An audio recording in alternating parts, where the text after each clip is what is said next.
So we'll start this morning with our required GSBA board training. We spoke with our trainer the other day, and he assured us that he would keep us awake for the 3 hours. So, Some of us on you now. no pressure. So I will let him introduce himself, and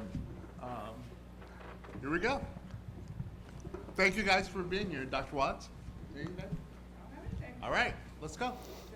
All right, great. Thank you so much for having me. I'm Dr. Steve Smith. I am a retired school superintendent. I was in my 14th year as a superintendent when I retired, and went and became a regional director for about a year. And we had decided, we were living in Middle Georgia, and we had decided to go ahead and settle in St. Simons. Savannah is near and dear to my heart, primarily because I have a 4-year-old grandson who lives here, and we try to come at least once a week to visit them there in Georgetown. And my son-in-law is a hospital pharmacist at St. Joseph Candler, and kind of over the hospital pharmacist now. And my daughter is a family therapist, and she has taken some time off to raise our grandson, and now he has a little brother coming in August. So I can't say enough about your healthcare system too, because my grandson spent 67 days in the NICU. My daughter had preeclampsia and just created some major issues, but he's doing great, and he is. I am Poppy, and my wife is Honey, and we just are enjoying life having grandchildren. Don't you hate to hear people talk about their grandchildren so much? But you were talking about music earlier. I was telling Ken over here, I said we went and saw the Eagles at the Sphere 2 weeks ago. And, you know, everyone who sees the Eagles are my age, so all the parking's handicapped there, you know, because everybody's so old there. So it's not quite that bad, but I'm glad to be here. My background is I have an accounting degree from the University of Georgia. When I worked with one of the major CPA firms in Atlanta for a really short period of time, and then we moved to Macon when I married my high school sweetheart, because of some health issues with my father. And so we ended up settling in Macon, spent 16 years in business, got my MBA during that time period as a portfolio manager and chief financial officer for a couple of different insurance companies. One was publicly traded, so I was doing all those SEC filings, and then we took it private. And then the owner decided he wanted to sell, and I really wanted to preserve jobs, and I realized I wasn't going to win that battle, so it was time for a change. And so after chasing the almighty dollar for so many years, I heeded a call to become a teacher. And I tell everybody I took a vow of poverty and became a school teacher. And also about the same time, felt a call in the ministry. And so while I was superintendent, I actually had one church in Twiggs County that I was pastoring as a bivocational minister. And then when we moved to St. Simons, I was an interim pastor at First Baptist St. Simons for a short period of time. And I've been doing this board trainings for about 15 years while I was superintendent for Georgia School Board Association, Georgia School Superintendent Association, Georgia Association of Education Leaders.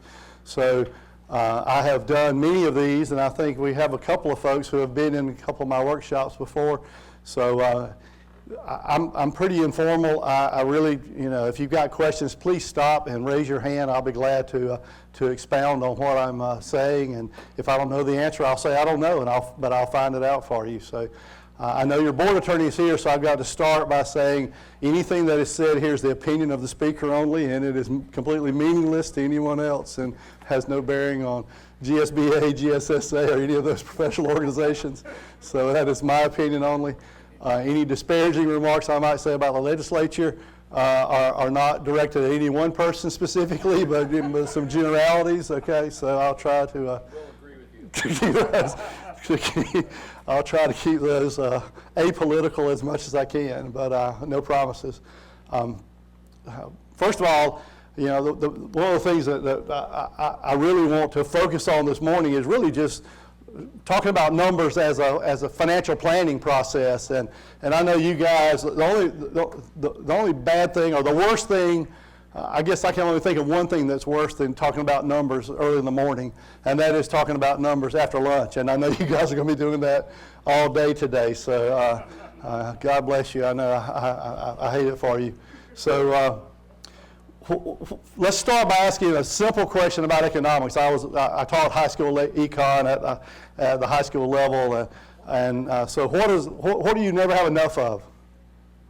Money. What else? Time and money, right? I mean, we deal with scarce resources. The only difference is you know how much money you have, we don't know how much time we have, and that'll almost preach right there on it, but I won't preach to you. But we deal with a perishable product, and fortunately it's not sticky fish, but it is a school year. We have 180 days to make a difference, and man, the clock is ticking, isn't it? I mean, we are getting so close to that magic day. For teachers, that magic day is the end of testing. For everyone else, it's the end of school, right? That's the end of the school year. And so we are fast approaching those days. So one of my favorite quotes from Abe Lincoln, you have to think about this for a second. But obviously,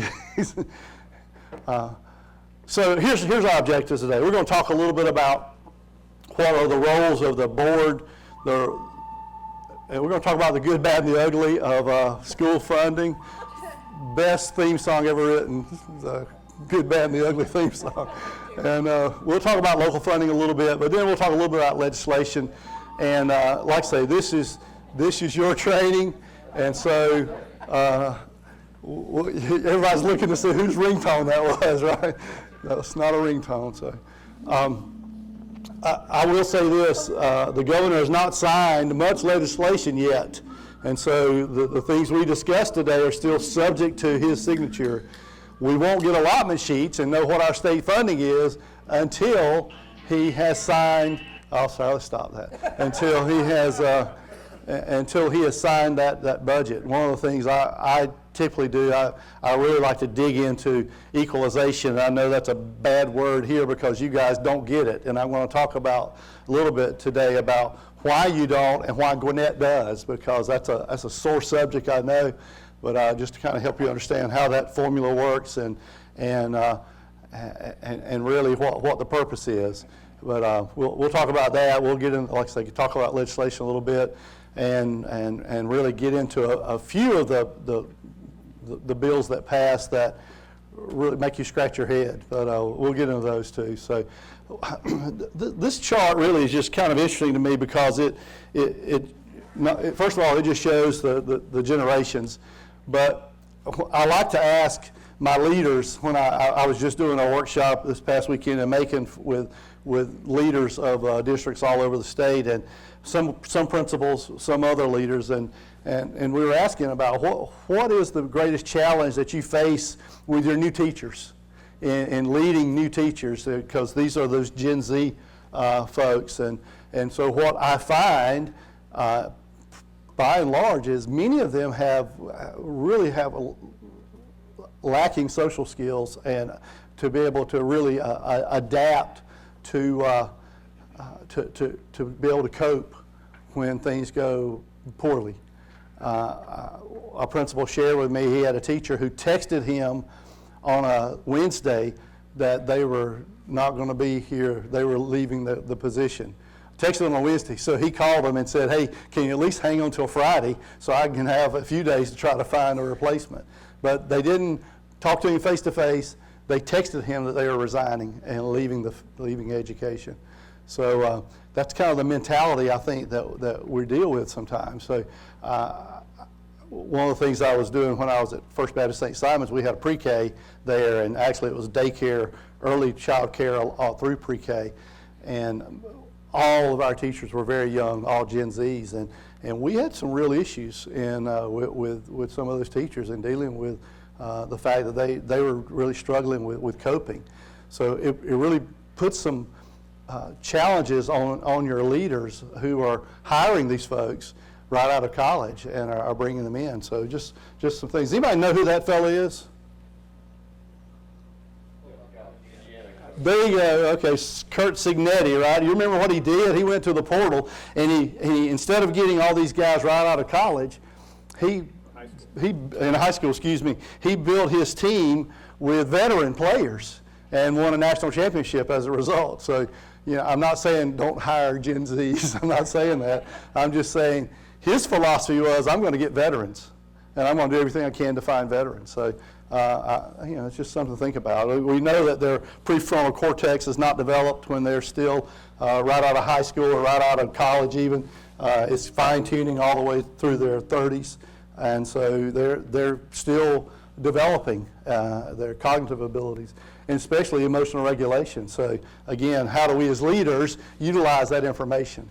So in just a few weeks, we're going to have those graduates walk across the stage, and so are they prepared for the jobs of the future? Because some of y'all know who that little cartoon character is, right? If you're old like me, you know who that is. It's the Jetsons, right? So these are the jobs that didn't exist just 2 decades ago. And so we're preparing our students for jobs that don't even exist yet. So we can't imagine what's going to happen over the next 2 decades and what jobs will be there. So it's pretty interesting, Bitcoin wasn't around, so there was no fintech. And so now here we are with, and I don't know what a Twitch streamer is, I'll be honest with you, but I'm scared to ask what that is. But some of these, exactly, don't worry, I'm not gonna go there. I just found that on a list, so I added it to my chart there. So, but, and we want to talk about some other things that are out there. So let's, I do want to show you this. Before that, I'm a former teacher turned cognitive neuroscientist who focuses on human learning. And I do not receive funding, nor have I ever from big tech. So a sad fact our generation has to face is this. Our kids are less cognitively capable than we were at their age. Since we've been standardizing and measuring cognitive development since the late 1800s, every generation has outperformed their parents. And that's exactly what we want. We want sharper kids. And the reason for this largely has been school. Each generation spends more time in school. We use school to develop our cognition. Congratulations, you see your correlation. Until Gen Z. Gen Z is the first generation in modern history to underperform us on basically every cognitive measure we have, from basic attention to memory to literacy to numeracy to executive functioning to even general IQ, even though they go to more school than we did. So why? What happened? What happened around 2010 that decoupled schooling from cognitive development? It can't be school. Schools basically look the same. It can't be biology. This hasn't had time to change. The answer appears to be the tools we are using within schools to drive that learning. Across 80 countries, as Gene was just saying, if you look at the data, once countries adopt digital technology widely in schools, performance goes down significantly.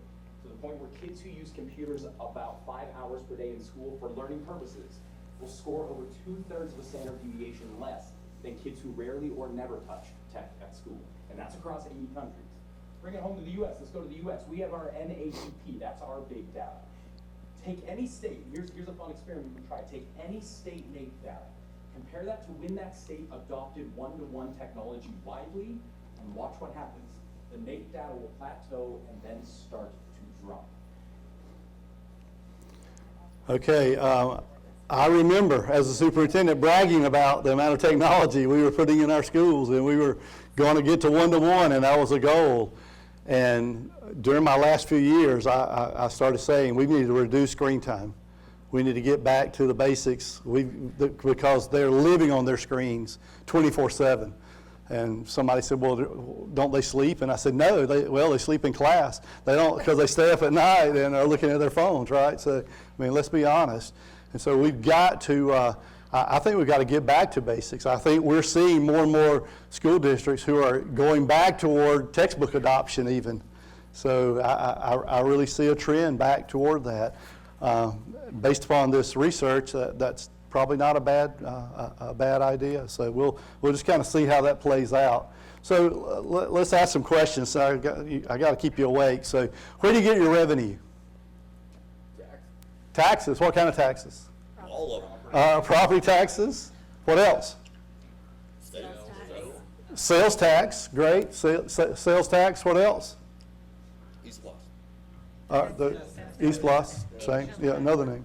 Income tax. Federal. Okay. State. Federal taxes flow to us in the form of grant money that we get from the federal government, Which is and paid by income. and state income tax is what goes into the general fund that then funds, mostly funds education in Georgia for most districts. Now, there are some districts who don't rely on a lot of state funding, and we'll talk about them in a second too. So, all right, so when we look at where you get your money, $936 million budget this year, FY26, and I know you'll be looking at a little bit larger number for FY27 today. But when I look at the fact that you get 23% of your revenues from the state QBE and some entitlement money that you get for facilities, the local revenues make up almost half of your revenue, and then on top of that is another local fund called EastBLOST. What does EastBLOST stand for? Thank you. Education Special Purpose Local Option Sales Tax. And some folks just use the term SPLOST and EastBLOST and ELOST, those terms interchangeably. They all mean the same thing. I like to use the term EastBLOST because that tells me it's an education SPLOST, where the county has a SPLOST that is a non-education SPLOST. And then we're going to get into FLOST and HLOST and some of these new terms that they're throwing around with some of this new legislation too. And then there are 10 districts in the state who have access to something called an ELOST, just an education local option sales tax. That does not require a 5-year renewal. It was a one-time constitutional amendment, and they can actually spend that money on anything. We'll talk about who they are and what the impact of that is a little bit later on too. So here's the question. As a board and as leaders, what do you have control over? Which of those do you have control over?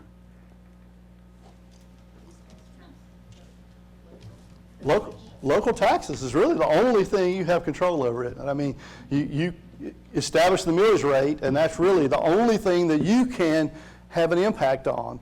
The rest, you're pretty much at the behest of the state or the federal government. You don't know how much your EastBLOST is going to bring in, We really. don't have control over our local anymore either, because they've changed how we, our state legislation has changed how we get. Yeah, we'll talk about Senate Bill 33 in a minute, because they're trying to tie your hands, aren't they? And we'll talk about that too. I was in a small district in northwest Georgia recently, and I had a board member who was adamant that they need to be out beating the bushes to find corporate sponsors to help supplement their budget. And I made the comment, I said, I just don't, because the manufacturing plants they had in that community really were branches. They were just a facility of a larger conglomerate based somewhere else. And so, I said, do you really think that they're going to give you enough money that would have a significant impact on your budget? And what I find in most areas is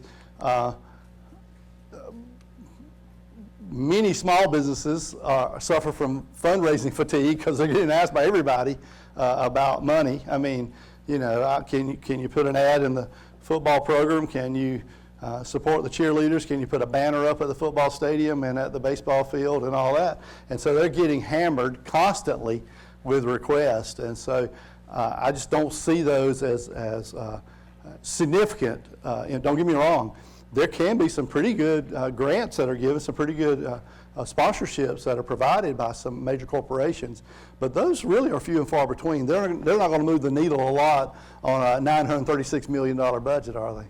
So you're just not going to get any major funding typically from them.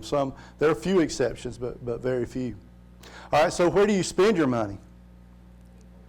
People. I tell people, we talk about data and numbers all the time, and I'm a data person, I'm a numbers guy, but we're in the people business, aren't we?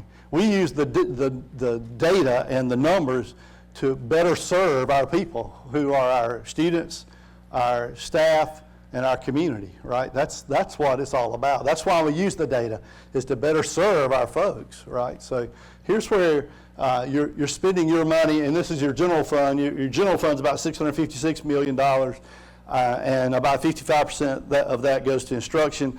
But those are accounting terms. That's what we call those function codes: instruction, professional development, pupil services, maintenance and operation, M&O, transportation. That's the accounting terms that are used because every school district in the state uses the same chart of accounts. So we have comparable data that is submitted to the Department of Ed, and so we can make some comparisons. But I tell you, you guys do a fantastic job in developing your budget document, your comprehensive annual financial report.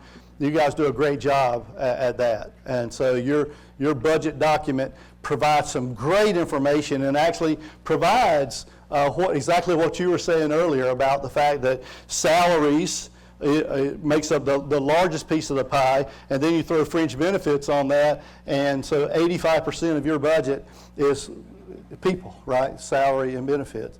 And that's pretty typical throughout the state. Most districts spend somewhere between 84 and 94% of their budget on people. So when times get tough, what's the first thing that gets cut?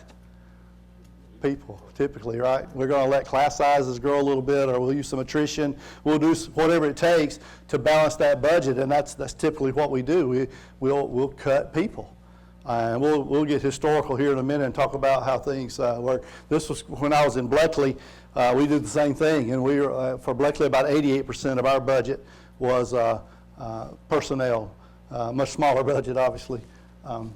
This slide actually comes from the Department of Ed. Amy Rowell from the Department of Ed and I do a Georgia School Board Association workshop every year, and so these are I have a couple of slides that she used at her most recent workshop that we did together. And this is kind of interesting because we've seen salaries increase 40%, we've seen benefits increase 61%. So I wanted to go back and figure out, okay, what is that on a compounded basis? So that's a 5.75% compounded increase on salaries and an 8.25% increase on benefits. That's why we've seen them increase so much, but that's still not enough to keep up with inflation. On the salary side. On the benefits side, it's pretty close, but on the salary side, we have had the governor's commitment to raise the salary schedule, and we've gotten those increases, but that has not kept up with inflation. So purchasing power of your employees has really suffered as a result. Yes? Is that just the state mandated salaries and benefits, or do those include supplemental discretionary additions from each district? Great question. This is actually everything that's been expended. So it does include what I call underfunded and unfunded positions that are funded locally. So that is the total. When at the end of each school year, when you report your total expenditures through this form called DE46, it actually includes total, not just what is actually covered by the state. So there's this perception at the state that everybody's flush with cash. You know, we went through COVID, you received CARES or ESSER funds, those terms are used interchangeably. And so there's this feeling by many legislators that every district in the state is flush with cash, you've got plenty of money, and you don't really need the state funding that you've been getting in the past. And that may be true for some districts, but it is certainly not true for many, many districts. And so what we found, this is another one of Amy's slides, and if I'm a legislator and I see this slide, and it shows the total of all general fund balances has grown from $3.2 billion to $7.1 billion from 2019 to 2025, what is your impression? If you're a legislator and you see that, what is your impression? I mean, we use fund balance, reserve, surplus, savings, rainy day fund, all those interchangeably. But what do you think if you're a legislator? I got plenty of money. You think the same thing, right? You say, well, okay, well, yeah, these guys are doing well. We've seen a 121% increase in fund balances in the general fund. So obviously everybody's doing well. The problem is there are a few who have skewed that data, and the other problem is it doesn't tell us the whole picture. And this really is, you just look at the last bullet there. Let me get away from that speaker. There are 7 districts who have negative fund balances. They're relatively small districts. One we all have read about in the newspaper, and we'll talk about them in a minute. But we saw 142 who saw an increase in their fund balance for fiscal year 25, but we saw 106 decrease, so they dipped into their fund balance to be able to balance their budget. This is what the law says right now, and this is 20-2-167. It says basically you're not supposed to have more than 15% of next year's budgeted expenditures at the end of this year in your general fund balance, okay? That's what the law says right now. Now, Senate Bill 33, which is not yet signed by the governor, increases that from 15% to 25%. I'm here to tell you, I've not seen one district receive a finding for having fund balances in excess of 15%. As a matter of fact, prior to the Great Recession, prior to 2007, you might get a finding if you exceeded 15%. When the recession hit, that actually became the minimum, not the maximum. What I saw auditors say was, you really need an adequate fund balance in case we go through another recession, or when we go through another recession, because it's not if, it's when, and because of the uncertainty that we face every day. So, you know, I had a number of legislators who were bragging about the fact that they went up to 25%, and I said, that's pretty meaningless, to be quite honest. I said, you know, we have this law that has not been enforced, that really has had no impact on anyone. Nobody looks at this law, I'll be honest with you. And the fact is, the state has their own law that they're not adhering to in addition to us having this law in place. But we'll see if Senate Bill 33 gets signed. There's a lot of potential problems with that bill, not the least of which the fact that it was an 11th hour type bill that was promulgated in the Senate, and all spending bills are supposed to originate in the House. So the counties and cities are trying to get the governor to veto it to avoid a constitutional fight over it. We've heard through the grapevine he's not going to veto it, so there's probably going to be a fight that's coming over that. But we'll talk about that in a second too. Look at your fund balance from your budget. You got a really healthy fund balance, but you're also dipping into your reserves by about $2 million this year. That's your budget. And so if we see expenditures increase 3 to 4%, then you're looking at your fund balance declining down to about 38%, which is still very strong. And I commend you for being very fiscally conservative and making sure that you have adequate fund balance, because there's so much uncertainty out there. This was a report that was sent to the legislators last year. This had 24 data, so this is FY24 data. And this showed Chatham County at ranked 40th from best fund balance as a percent of next year's expenditures to lowest. So you were 40th out of 180 with a 39.1%, just try to compare apples to apples. They used some different numbers there when they were creating this report. So here you were ranked about 40th. We also just took that data and said, let's talk about how many months of expenditures you have, because 15% is about 2 months' salaries of payroll. Not quite, but that's about 2 months of payroll. Well, here you are at 4.7 months at the end of 24, at the end of FY24. But when I look at where the state was in the same period, they had 5.3 months worth of expenditures in reserve. So if your legislators come to you and say, you guys are just hoarding reserves, all you got to do is say, well, okay, pot kettle, right? I mean, come on, you guys are doing the same thing. So, I mean, let's be realistic.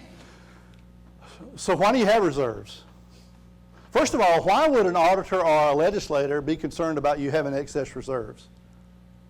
Whose money is that?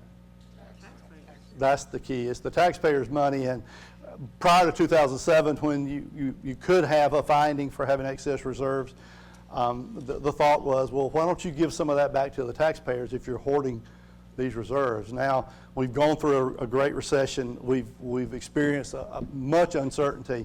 So we've seen that that stance has really shifted from that time period anyway. Can I ask you a question on that? Yes, sir. Statewide, like one of the issues we have here is we worry about hurricanes. And so if it hits, we're spending $50 million in cleanup, Absolutely. and kids are out of school, et cetera. Other districts don't have those same concerns, so that's one. Number two, we talk a lot about QBE never changing, and until Kemp, it was not fully funded Right. for most of the time. So those are big themes that have come up historically in our district. How common are those themes across the state? Like, what are legislators hearing from most districts? Many of the similar stories. I mean, look at what's going on in Brantley County right now. I mean, there's really a concern about this wildfire consuming schools. And so, you know, here we are just a few weeks before school's out. They're not having school today in their district. I know the superintendent well. And so there are things that happen.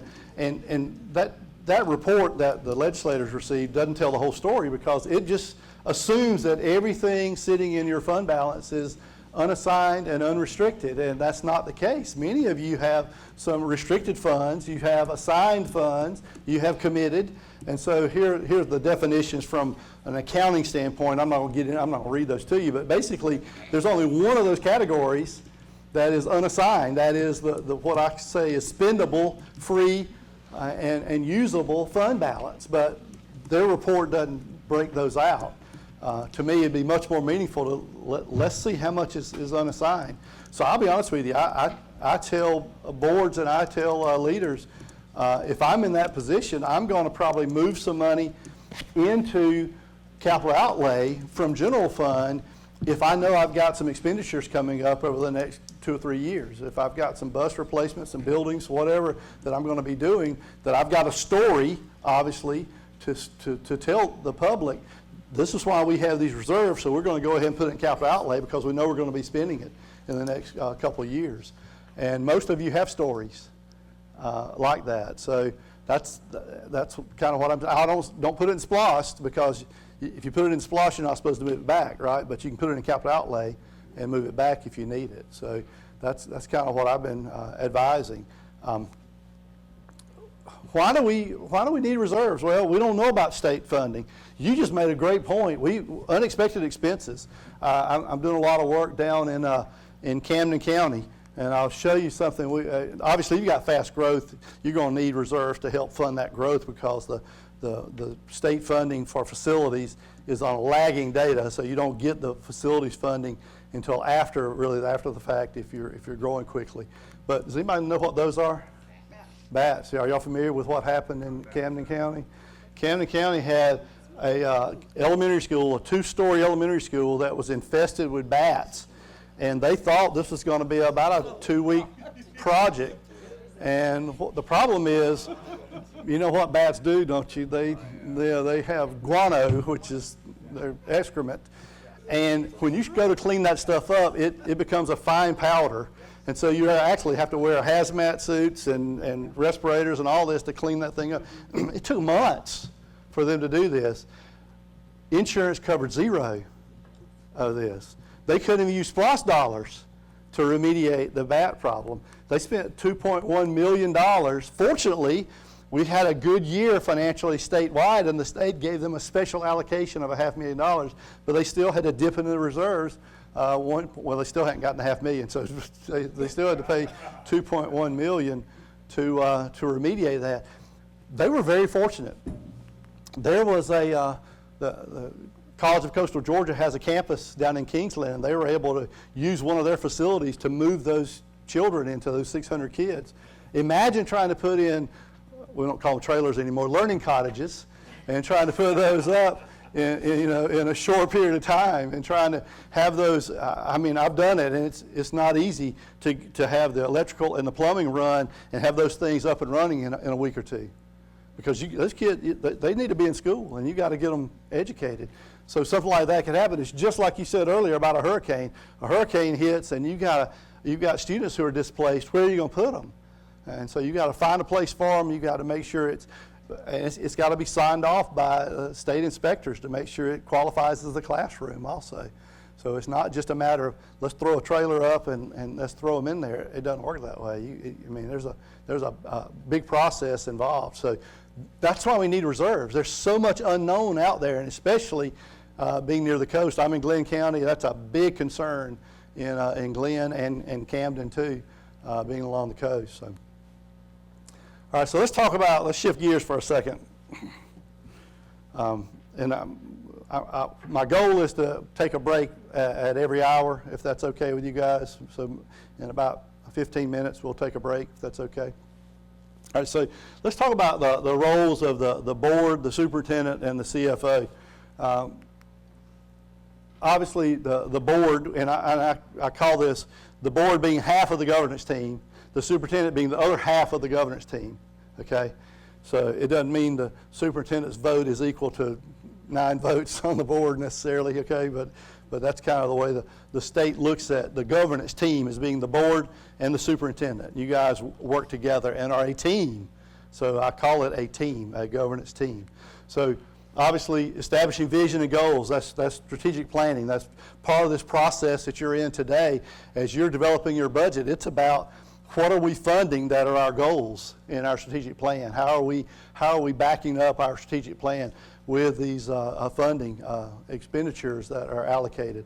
Adopting board policies, hiring and evaluating the superintendent, approving superintendent personnel recommendations, and adopting the budget and reviewing financial performance at least monthly, and hopefully asking those questions of your superintendent and your finance people. If you have a question about where the money's going and how it's being spent. Levying taxes, that's a fun one, isn't it, for you guys? Because, yes, sir. So, hang on. All right. Okay, hiring and evaluating the superintendent. The second part, approving superintendent personnel recommendations. I'm sorry. Approving superintendent personnel recommendations. Could you talk a little bit about that? Because that's, you know, coming from the private sector where the CEO is the CEO, that's different.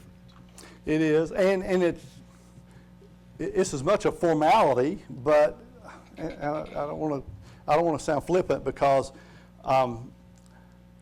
you hire a superintendent to do their job, and that is to be the CEO of the organization. And so it doesn't mean that you rubber stamp everything they do, but it also gives them great latitude in building a team and building an organization. But again, that team building and that organization building should be guided by what all of you decide as a governance team to be your strategic plan. What are our goals? What is our vision as a group? And then, okay, superintendent, here are your marching orders. Go do it. Go implement that. Let's go do whatever it takes to make it happen. Obviously, considering we have scarce resources. We have limited time and limited money. So how do we do those things? Well, I'll defer to the board attorney for a second. I've not seen an instance where a board has recommended a hire that the superintendent did not recommend. That was not on the superintendent's agenda. To my knowledge, I'm not aware of anyone having the ability to do that, where it must go through the superintendent. We're going to talk about the law in just a second. I'll show you the law in a second. But are you aware of that occurring? People besides the superintendent being hired outside of the superintendent? Yes, by the board. No, but we have an internal audit, which has raised some interesting issues of governance and things but I'm not, even our internal audit has to go through the superintendent. Okay. Yeah, so, you know, it kind of gets back to a separation of duties there, where the superintendent builds the team, listens to the leaders within the district, and builds a staffing plan. And you guys are, I know you probably have already talked about staffing plans already for next year. And then those then are brought before the board, and the board then approves or disapproves specific hires or the entire staffing plan. But that is, that approval process is you agreeing that based upon what you know about these people, they are the best people for the job. And obviously, we're supposed to take personalities and kinfolk and all that out of the picture. It's supposed to be hiring the best for the role. But does that answer your question? Not really. Not really. Yeah, I mean, I just, I can see the possibility of that crossing into the board interfering with the day-to-day running of schools. Well, and the law, and I'll show you in a second, the law specifically says that a board member is not supposed to be making recommendations on hiring other than the superintendent. And I'll show you the law. So let's hold that thought. Then obviously monitoring student achievement is just as important as everything else that you do as far as roles of the board. When you look at the governance team, this is the law. It's 20-2-61. And so basically, this is the beginning of that section A there. It says, the fundamental role of a local board of education shall be to establish policy for the local school system with a focus on student achievement. But then it goes on to say, it shall not be the role of the local board of education or individual members of such board to micromanage the superintendent in executing his or her duties, but it shall be the duty of the local board to hold the local superintendent accountable in the performance of his or her duties, provided, however, that requesting and reviewing financial data and documents shall not constitute micromanaging. Okay, so, and my response always, if a board member wanted a specific report that related to finances, if one member wants it, I figure it's good enough for everybody. So I would make sure, I would say, I got this request from X board member, I'm sending it to all of you, because if it's important to them, it's probably important to the rest of you. So here it is. And so I never got consider that micromanaging. This is my feeling. You build trust through transparency. And so my goal is to be as transparent as I can be with my board members, with my staff, and with the public. I send a Friday email out every Friday, and I would copy the board members. I would tell the staff, okay, here's the backstory behind this board decision, this recommendation that I made. Here's the backstory to give you the rest of the information to help you understand some of the process that goes into making a decision like this. But it was also a cheerleading email, you know, thanks for doing what you do, you're doing a great job, such and such was recognized for doing this past week, maybe students or faculty.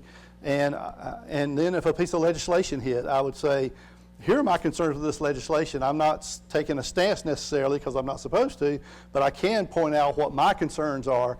Well, I would blind copy my legislative delegation that Friday email every Friday.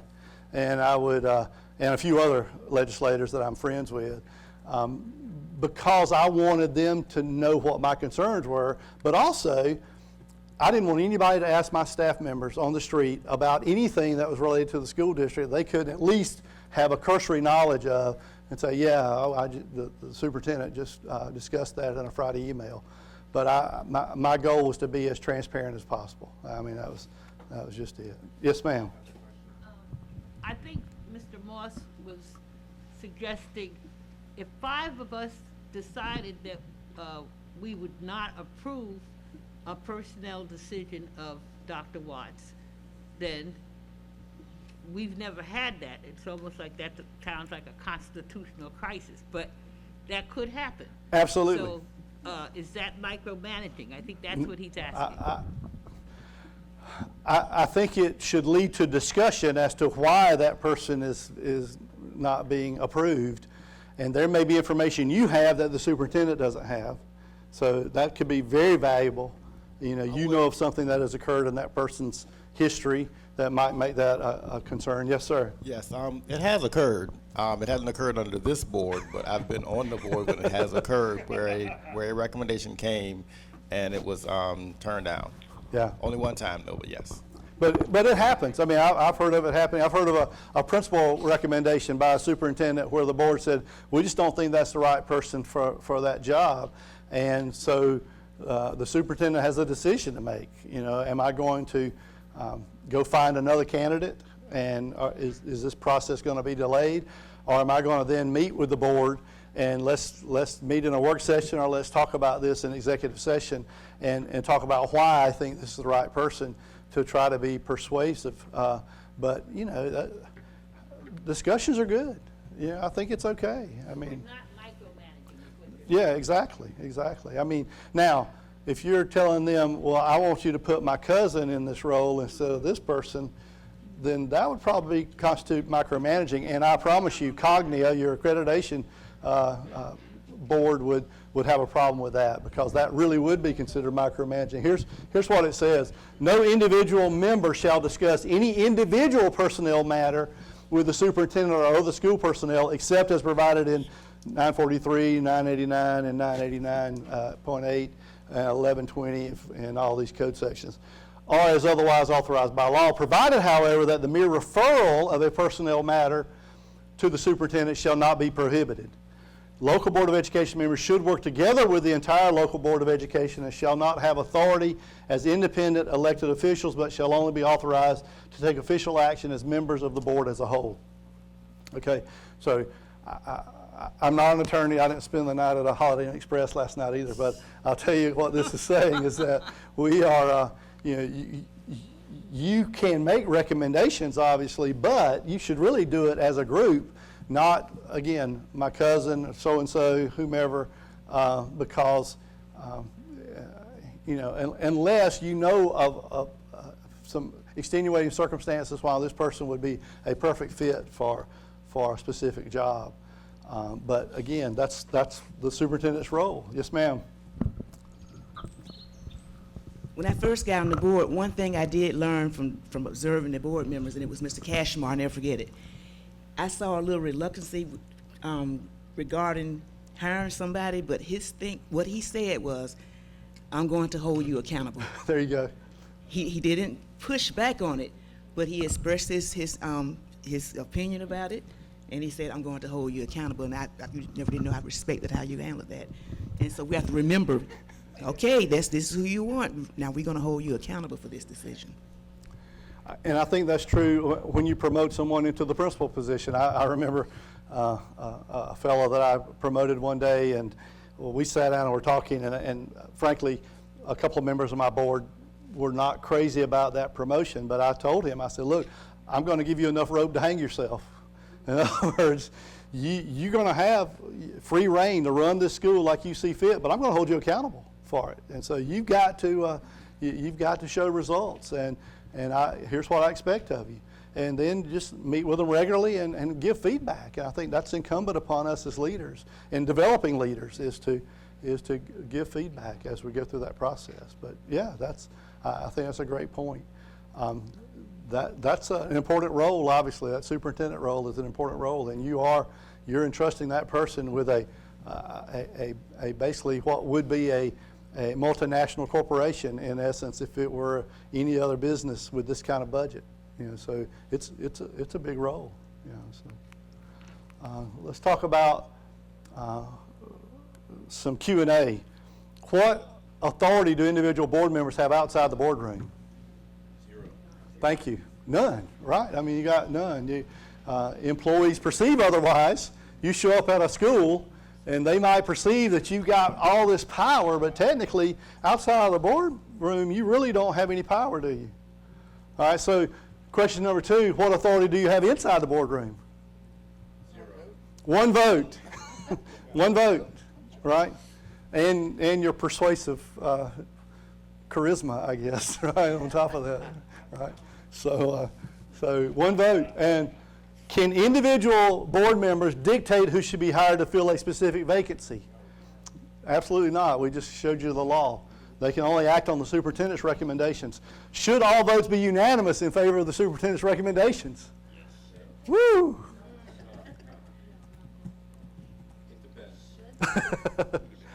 Spoken like an attorney. Yeah, I think it does depend, doesn't it? It says, what I believe is that some of the best decisions come from disagreement. If we are thoughtful, respectful, and are willing to discuss intelligently why we disagree with something or why we're against something. I'll tell you, I had plenty of split votes when I was in Wilcox County as superintendent. I had all unanimous votes the entire time I was in Bleckley. But here's what I found. If I had some discussion going on and I saw that not everybody was in favor of an initiative, I'd table it. And then we'd talk about it and we would discuss it, and I would go to whatever member was against it and say, tell me why you're against it. Now, don't get me wrong.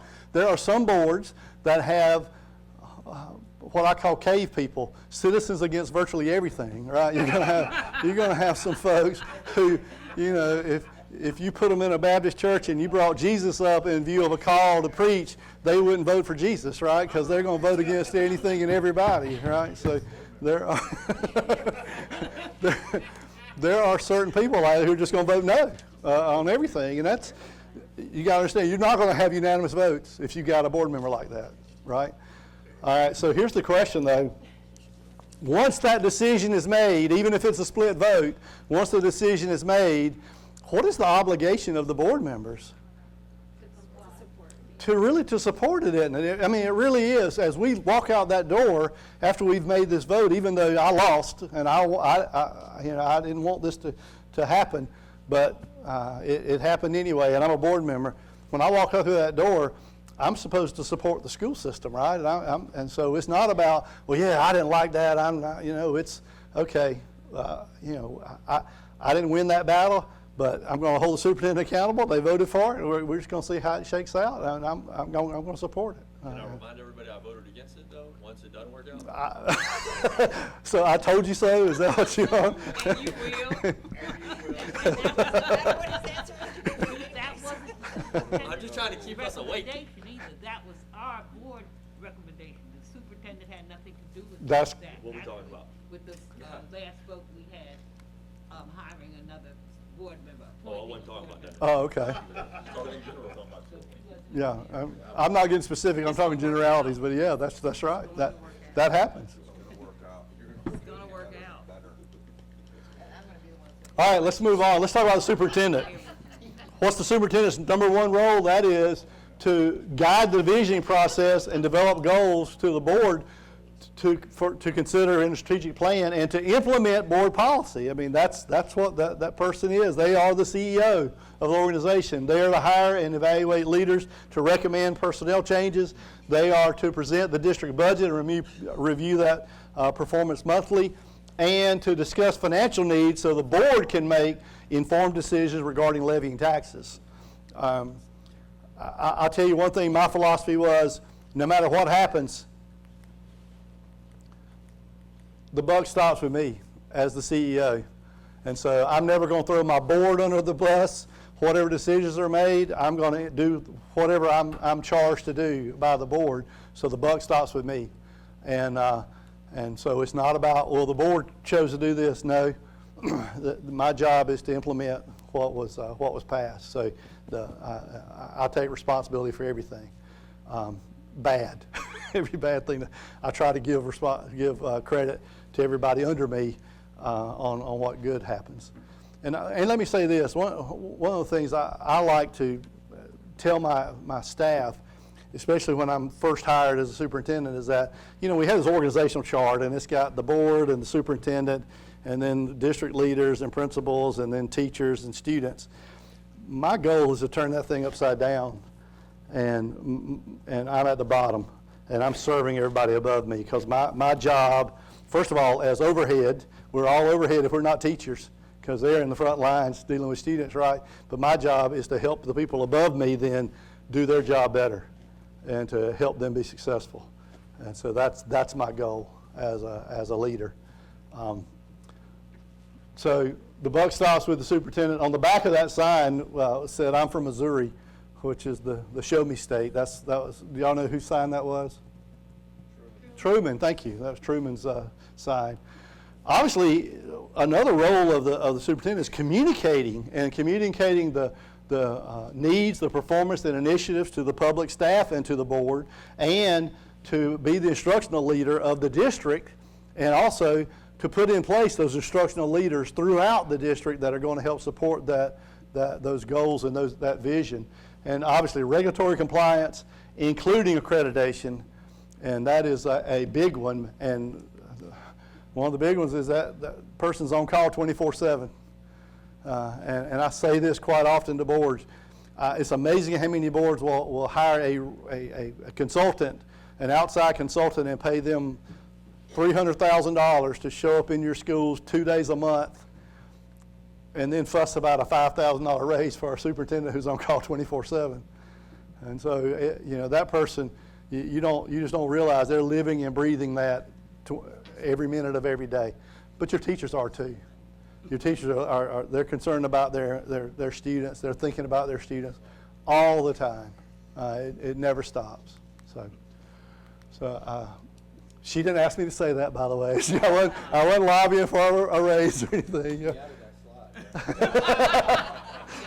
Some things have been modified, but I'm not going to say which one. No, it's not. That was my slide. The finance director is overseeing those financial operations. That means budgeting, regulatory compliance, audits, financial reporting on a monthly and an annual basis, grants accounting and reporting, which can get extremely complicated, cash flow and investment management, but also communicating with the bond rating agencies to make sure that they are aware of how strong you are financially, ensuring that those funds are being expended in a proper manner and are accounted for in a proper manner with those budgetary controls, and being that strategic advisor to the superintendent. I know you're looking for a CFO right now.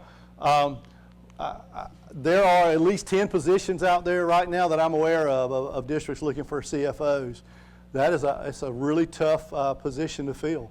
And I see, as people recognize how important that role is, I'm seeing more and more people see that as almost a joint position with the superintendent, in essence, and somebody that that is pretty highly compensated. So I don't know what your pay scale is. I don't know if y'all have read your advertisement. I pulled up your ad for the CFO. I wasn't applying. I was just looking at it. But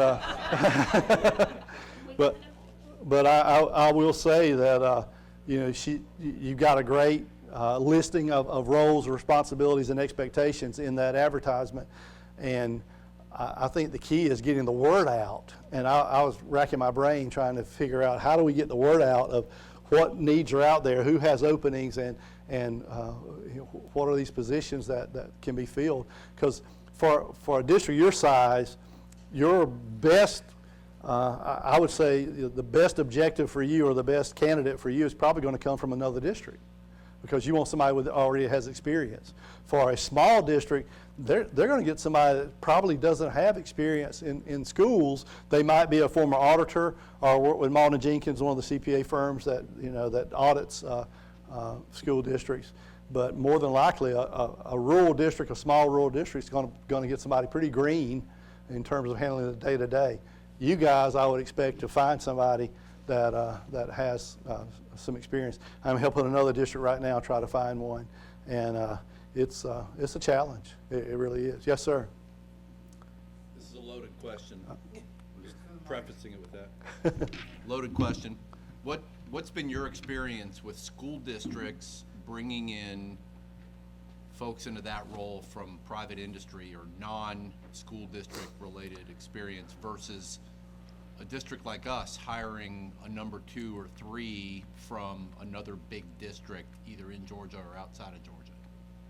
And I'll give you your answer. It depends. You knew I was going to say that, didn't you? Because it really does. It depends on the person. It depends on the qualifications. My finance director in my little district in Bleckley County, she did not have an accounting degree, but she had a finance degree, and she had done some what we call write-up work with a CPA firm, where you actually do bookkeeping for a CPA firm, but was extremely bright and came in and did a great job for me. As a matter of fact, to the point where I have recommended her in some other roles, so that would be a big step up for her. So I think it just really depends. I really do. There's a learning curve, and so you have to watch your expectation level, I think, if you're going to hire somebody from industry, because first of all, if they don't understand governmental accounting and never dealt with government accounting, there's going to be some challenges there. Second of all, school funding and school finance is just a different animal too, so there's a learning curve there. But a good person is going to pick it up quickly, and is going to run. And the fact, I mean, you guys have so much going for you here because you've got great staff, support staff in your accounting department. It's evident to me that you do. And so the fact that you've already got those people in place is going to really help that person be extremely successful, I feel. With the right person, obviously. I mean, I always caveat with that. Any other questions on anything we've covered so far? Let's take 10 minutes. So let's say around 10:20, we'll reconvene.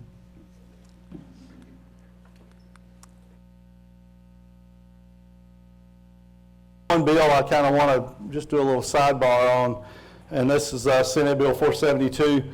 By the way, passed the Senate 29-17 and passed the House 96-58. So this bill basically says a board may be removed, a board of education may be removed if accreditation is lost or at the level immediately preceding the loss of accreditation. So if you've lost your accreditation or are at risk of losing it because you're right at that level right before it, or if one half of or more of the schools are turnaround eligible schools, or the district is at the highest level of monitoring by the Department of Audits and Accounts.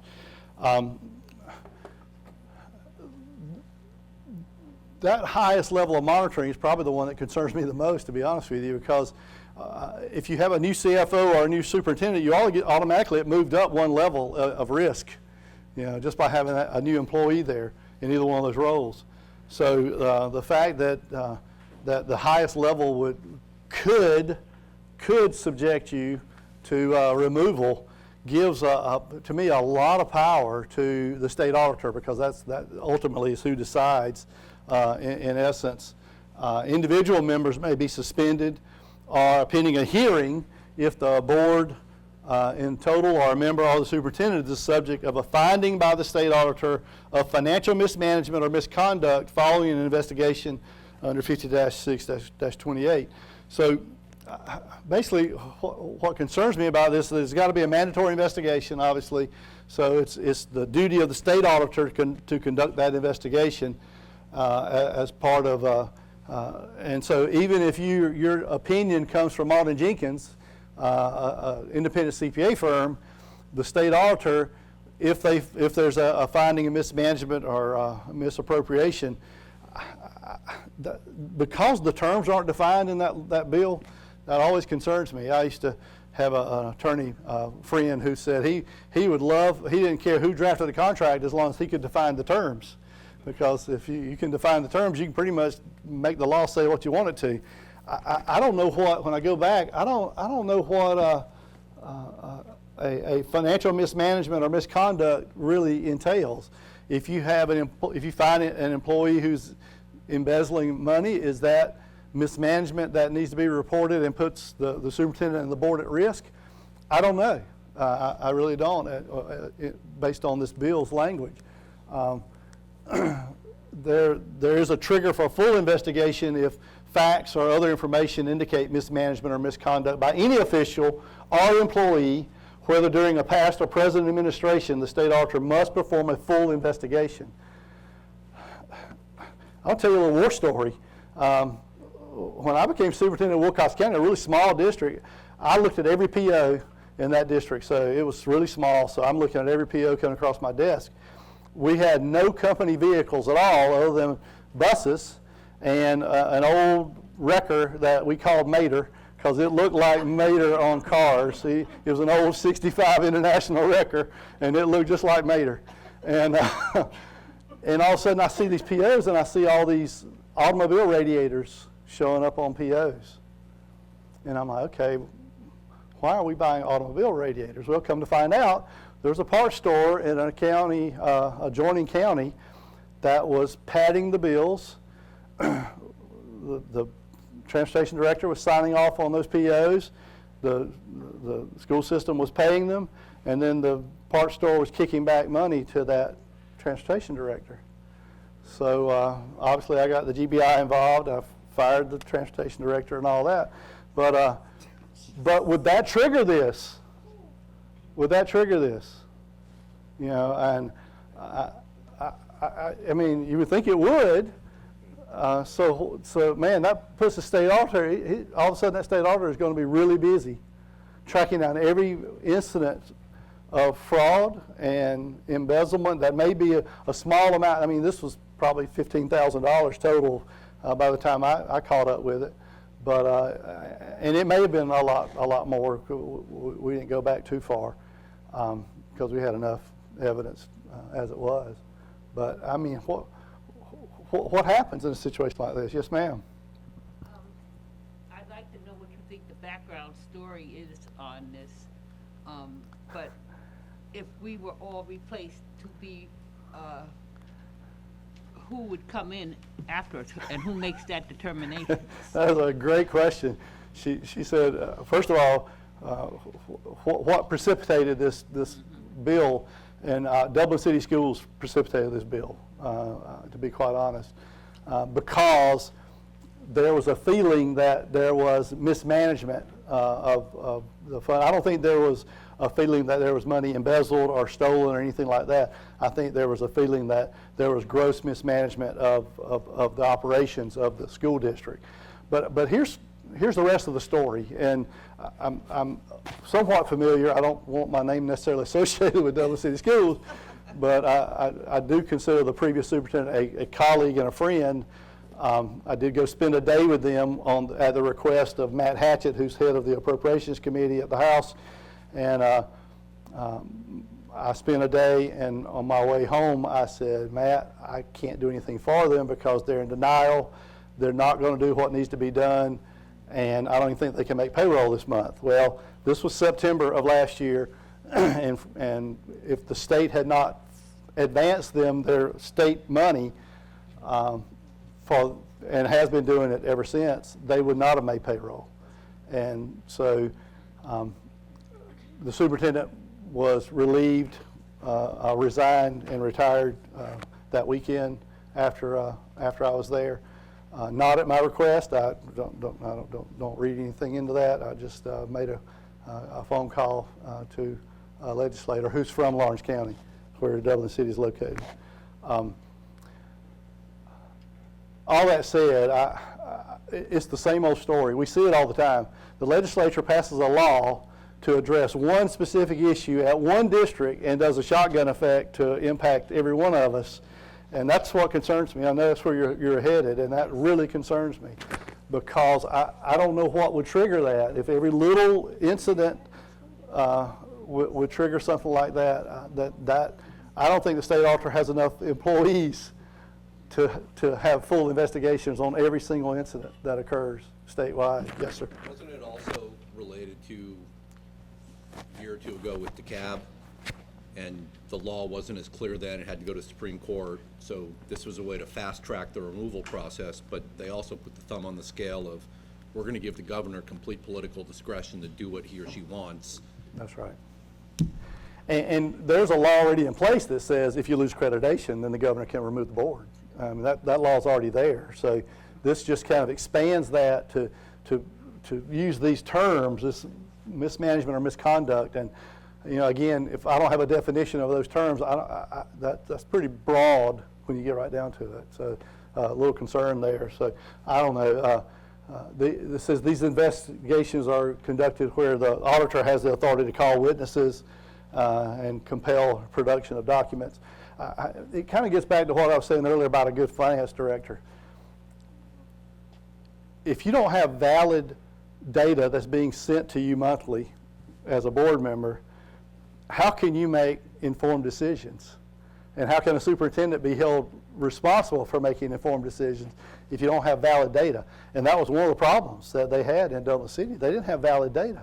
Now, I will say this, I think it's incumbent upon all of us as leaders, especially the buck stopped with the superintendent, to know how much cash you got. And if you see your cash balance declining, you know something's up. We're leaking cash, then something is happening. And that's exactly what was going on there. And there's a lot more to the story, obviously, that will, I think, eventually come out. Again, I don't think there was an intent to embezzle money. I think fraud occurred because people signed off on reports that had incorrect data. And so that's tantamount to fraud, really, So when I sign off on a financial statement and say, here are our finances, and then it didn't happen, I do think what's going to come of this, you guys are low risk, so your audit gets done quickly. You're still doing by Mauna Jenkins, is that correct? Okay. So M&J is going to come in, and I used to work for Mauna Jenkins at one time, so I'm going to try to not show any conflict of interest here. And I have a nephew who works for them now. But they're going to come in and put you at the top of the list. They're going to come in and do your audit pretty quickly. The Department of Audits is going to do the same thing with low-risk audits. Their procedure has been, let's go ahead and get these clean ones out of the way, and then we'll start working on these more difficult, these higher-risk audits. And so we had a situation where Dublin City hadn't had an audit since 2020. And so I think we're going to see that procedure get turned upside down, I hope anyway, where the Department of Audits now starts concentrating on the ones that are higher risk first, even though they're difficult and they're going to be painful.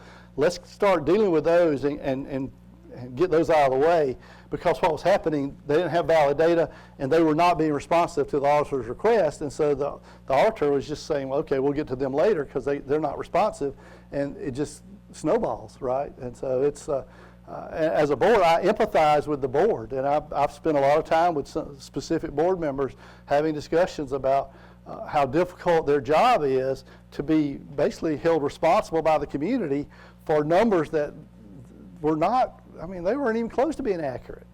And so one of the benefits of having quality staff, having resources, being the size you are, is that you've got valid data, but you could argue that Enron could say the same thing, right? Legislators cut the budget for state auditors, and they stopped auditing LEAs to the same level and said, you pay for your own audit and go through Mauna Jenkins or whatever, but That's now right. there's a desire to have more state audits. And I hope the funding will follow. I really hope that we'll get back to where there's a realization that this is too important to not make sure we're doing it thoroughly and accurately. So how much can the board members be held accountable, not that I'm arguing one way or the other, but based on data that they're not getting line items for, even if they ask? Right. So, how would they ever know if data was? That's correct. I agree. I'm with you. I think. So what happens?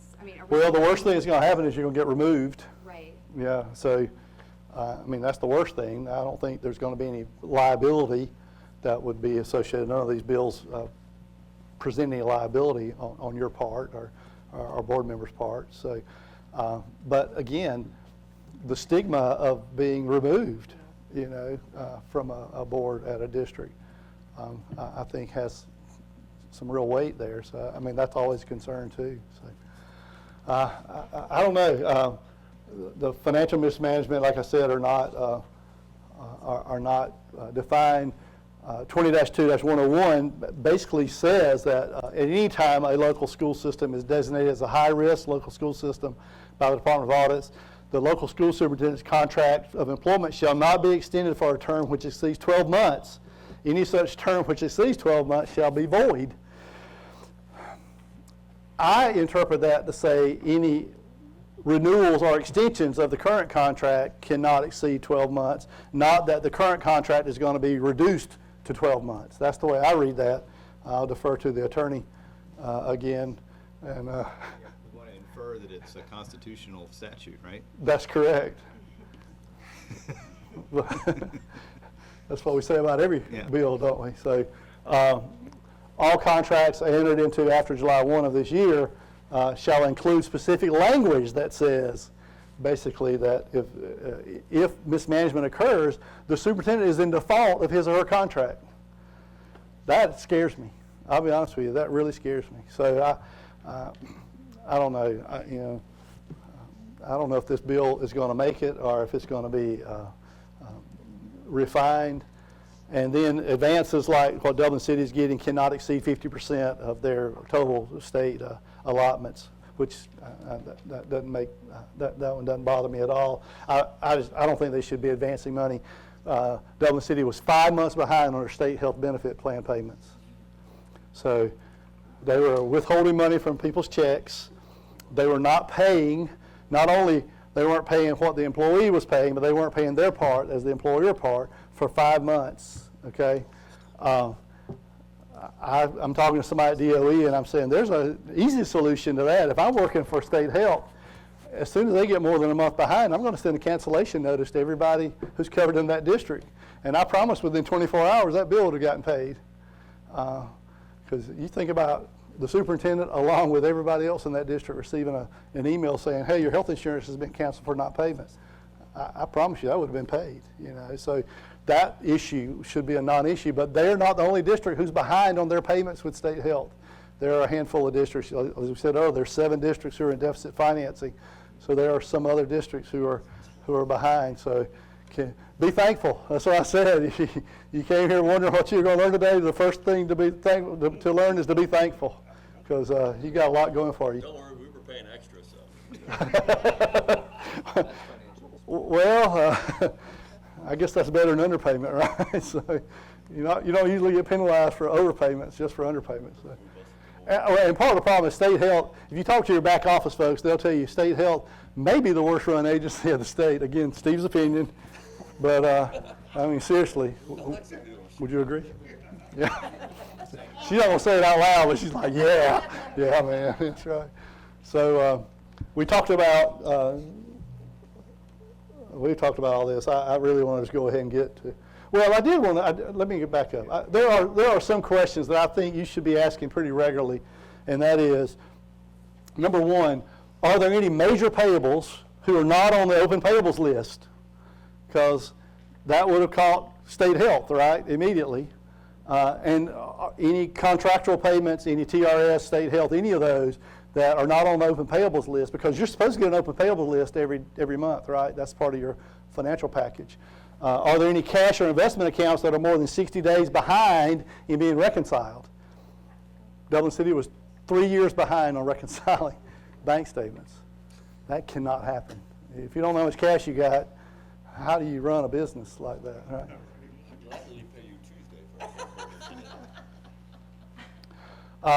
What period was covered by the most recently completed independent audit? If it's more than a year ago or 2 years ago, that's probably a red flag. When will the next audit commence? When do you expect the report to be finalized? Those are the questions that we need to be asking as board members and as superintendents. What is the status of audit findings and management letter items from the most recent audit? Do we report out on how we're rectifying any findings? Finding is not the end of the world. A finding just means there's an issue, so let's fix it. Okay? It's not the end of the world. Let's deal with it, whatever it is. Okay? Do you conduct internal audits of school accounts?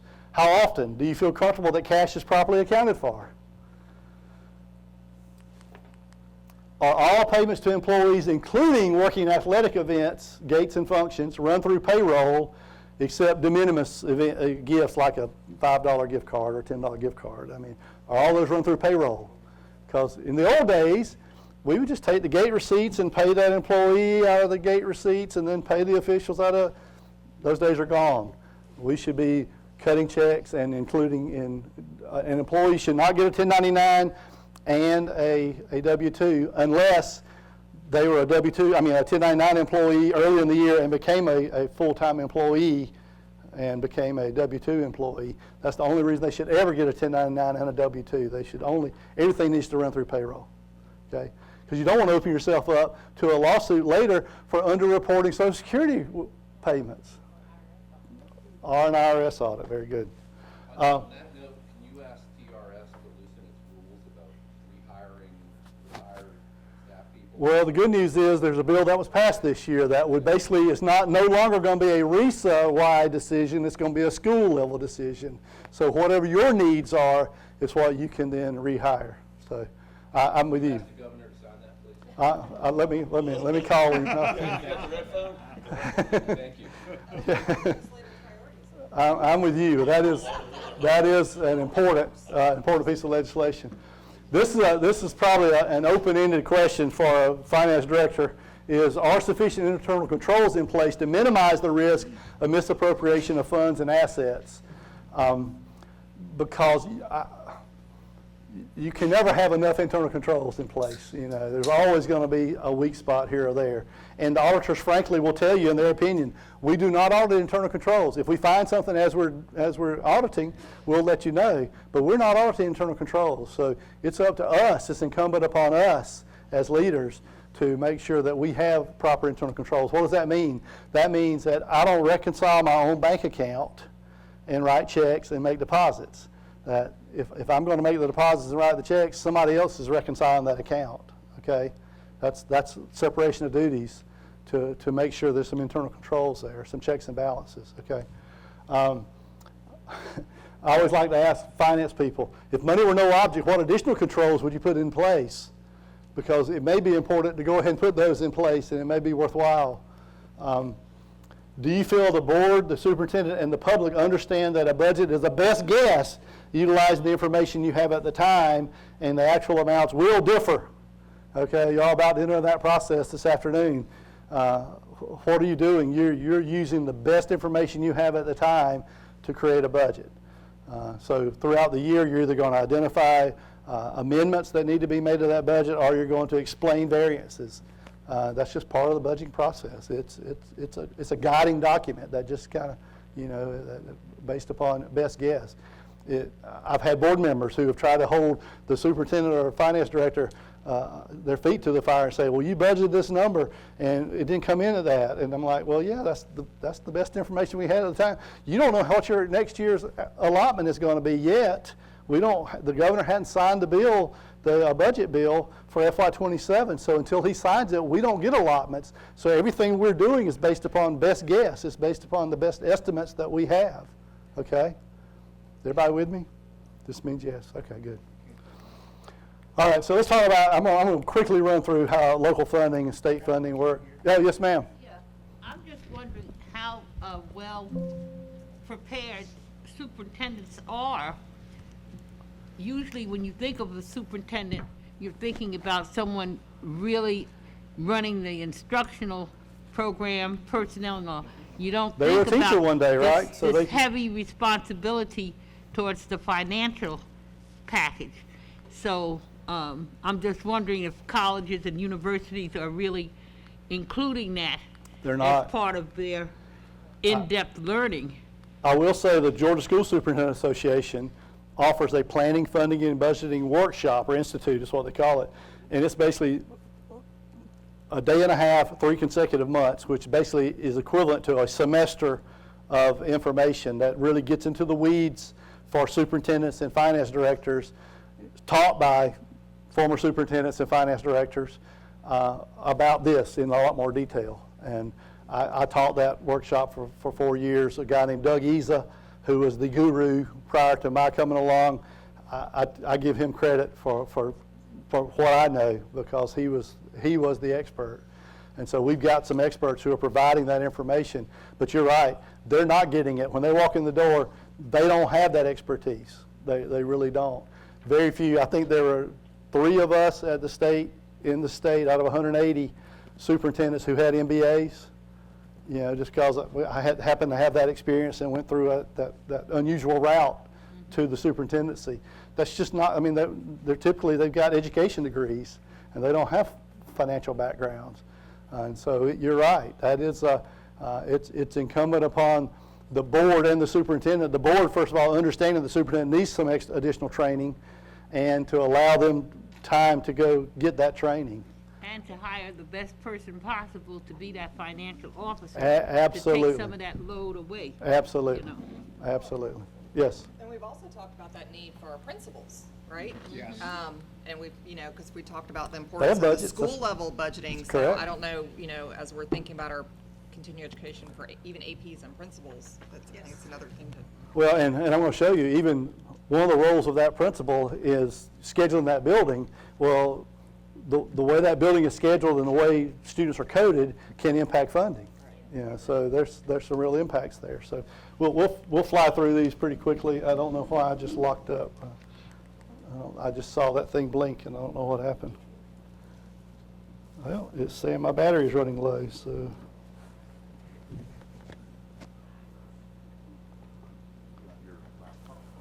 Yeah, I got it plugged in. Let's see if I'm. That's a good question. Just, there we go.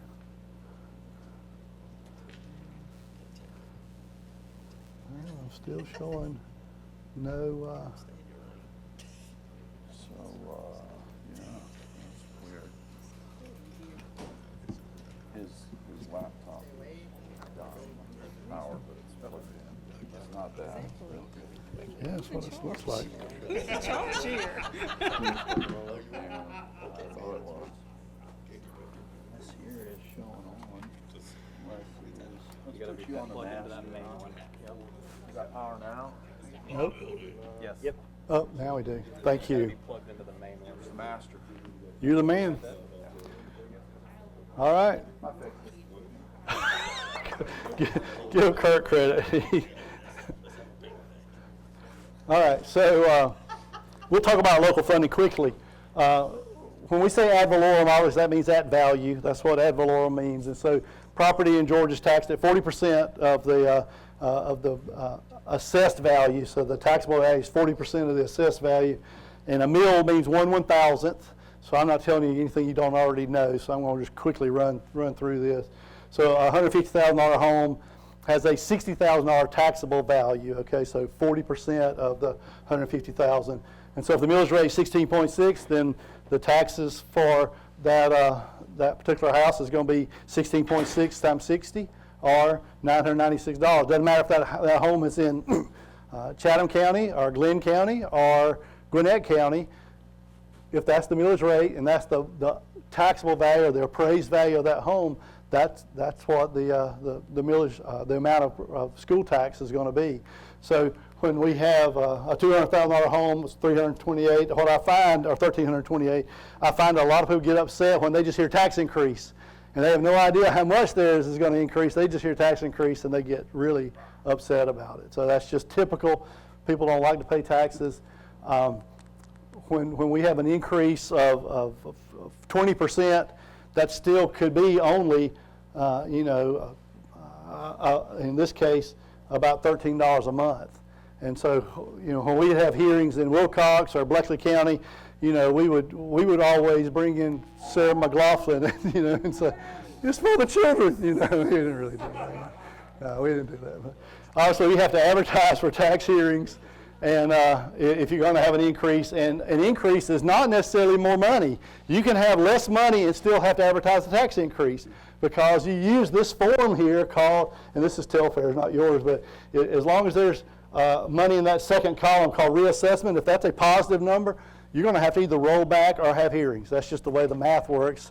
And that is for a city, a state, the city, a county, or a school system. That's just the way it works. And that's Title 48.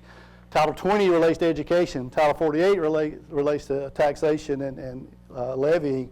And so that's just the way that the math works there. So here's and I know that's really difficult to read on that screen there, but 1 mil of tax, if you take your net digest, which is $23,990,502,259, and divide that by 1,000, then 1 mil in Savannah Chatham brings in $23,990,000 roughly, okay? That's what 1 mil of tax brings. So how much money should you expect to receive? Well, your millage rate times that number gives you $415,779,000, but most districts pay the tax commissioner 2.5% to bill and collect on property taxes, and then it's up to them to do the foreclosures and all that and to make sure that the amount is collected. So what do you budget? Well, you budget somewhere close to that. I mean, you know, if your collection rate is normally about 98% of that, then you'll take about 98% of $405 million, and that's what your local tax revenue budget is, okay? How well does your tax commissioner do here in collecting taxes? Are they pretty good? Pretty good, okay, good. Because, I mean, what you might have is 98% one year and 102% one year, you know, so where they're foreclosing on older property or whatever. So, all right, so we've seen a lot of districts before 581 were increasing senior exemptions or increasing other exemptions, and what we found, and you're on this list, is before 581, many districts in the state were already offering some good exemptions, and you're no exception. Glenn County, where I live, and Camden, right below us, is basically freezes your home value when you purchase that home. So your value does not change as long as you own that home. So the only way your taxes can go up is if the millage rate goes up. Okay, what is your exemption here? How your exemptions work? Same, okay, same thing. All right. All right, so same concept. What that does, though, is that freezes your value, and when the state says we're going to calculate your 5 mil share, your local fair share, we're going to assume those exemptions don't exist when we gross up your digest, okay? So that means your 5 mil share is going to be more than what other districts who don't have those local exemptions in. Here's a little secret that nobody's talking about, and since I'm being recorded, I'm even scared to say it, to be honest with you, because Senate Bill 33 has potentially could move your local exemption into a state exemption, which means it could generate some money for you on local fair share, a pretty significant amount of money, actually, if it moves that into a state exemption instead of local. It's vague enough to where we're not sure, but it looks like that's what could happen with Senate Bill 33. We'll talk about it in just a second, and I'll get into a little more detail about that. What I find is that most metro districts, and I throw you in metro because you're number 10 out of the top 10 districts in the state in FTE, you're number 10, and the top 10 represent 44.4% of all the public school students in the state, okay, and you're number 10. Gwinnett is number 1. 1 out of every 9 students in public ed attends Gwinnett County Schools, so they're the biggie, obviously. But there's a lot of folks outside of the big districts, and I'll say who represent the big districts, first of all, who say that if you really value education, you'll raise your millage rate to where it's closer to 20 instead of 15, you know, that you'll get it on up there. What I find is that when we had austerity, when the state was withholding money, we couldn't raise our millage rate high enough to compensate for what our austerity cuts were. So that just doesn't fly. And you're talking about a small number of parcels, not much commercial property. It's really difficult to raise taxes in that regard. This is what we've seen. Again, this is one of Department of Ed, Amy Ryle's slides. We've seen a 55% increase in values from property taxes from ad valorem statewide. I don't know how meaningful that is because Atlanta and commercial property really can skew that, and it's so subject to business cycles. So obviously when you have a change in the millage rate, it affects your property tax. If you get equalization, it affects that. And the FTE is the big one that affects that. One thing that we did in Bleckley was try to break down our local millage rate of 14 mills into the major components. So when somebody said, why are my taxes so high? Well, here's where every mill goes. For Bleckley County, and I know this is tough to believe, but for Bleckley County, 5 mills goes to providing health insurance for those classified employees. 5 mills for transportation costs that aren't covered by the state, and $1.5 million is the one. That's the blue area is the one where people fuss about, right? Superintendent salary, coaching supplements, all the staff in the central office.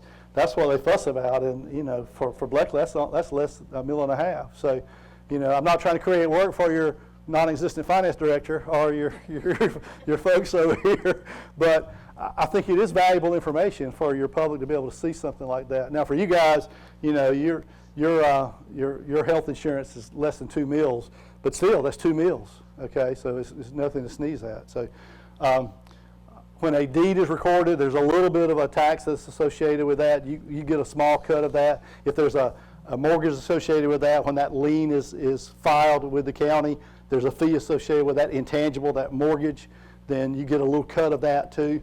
And then we have this TAVT, title ad valorem tax. In the old days, prior to March 1st of 2013, every vehicle that was put in place prior to that, you paid a birthday tax. So you paid sales tax when you purchased the vehicle, and you paid ad valorem every year. And any of y'all have an old vehicle, you're still paying some ad valorem on that every year in addition to the tag fee.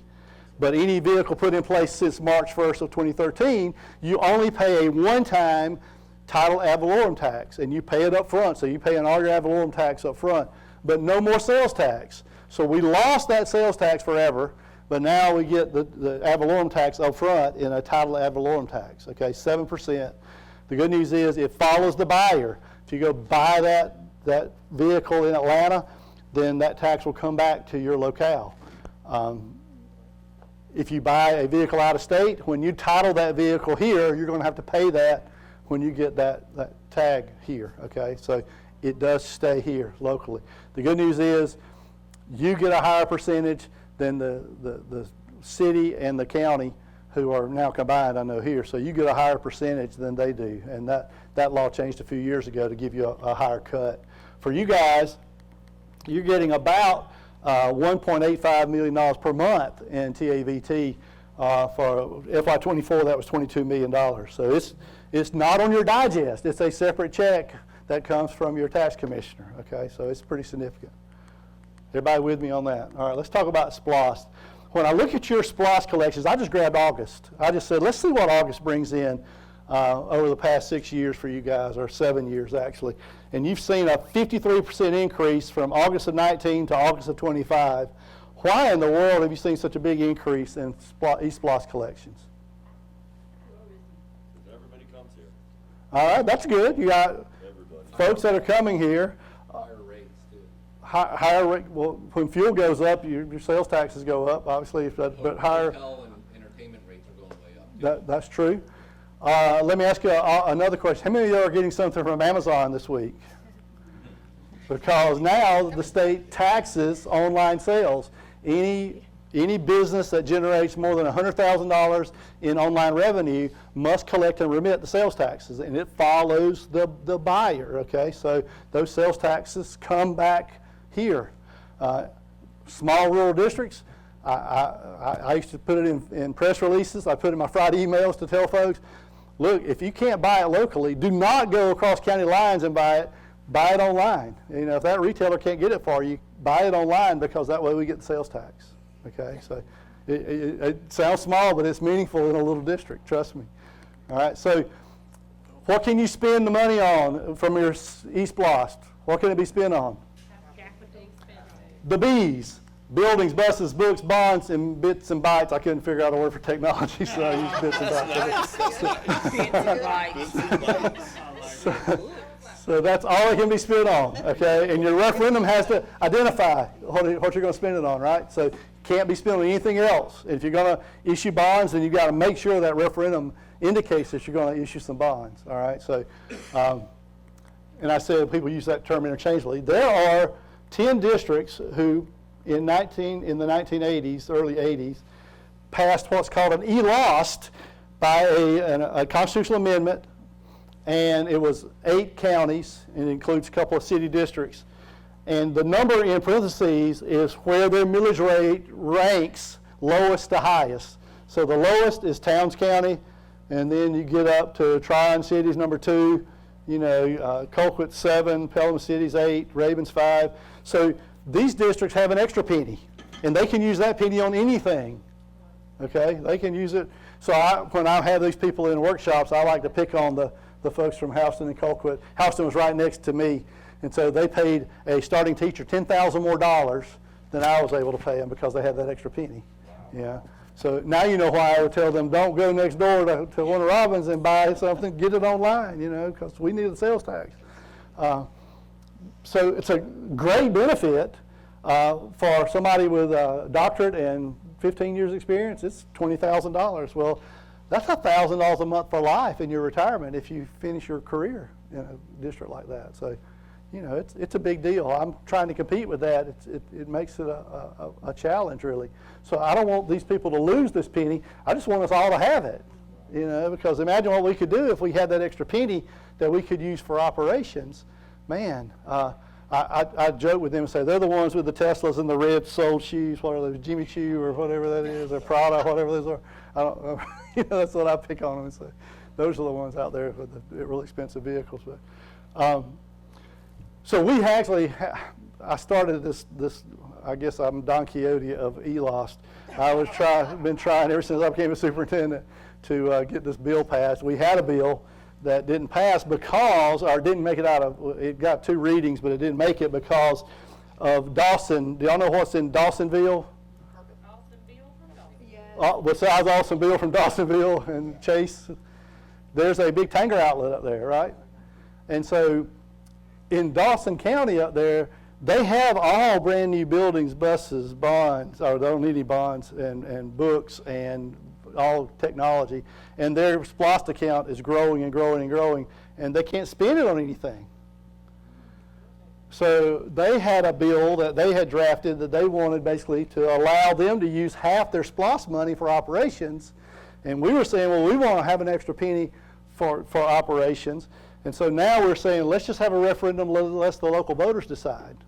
Do you want to use your existing SPLOST, half of it, your eSPLOST, or have an ELOST and use it to provide property tax relief?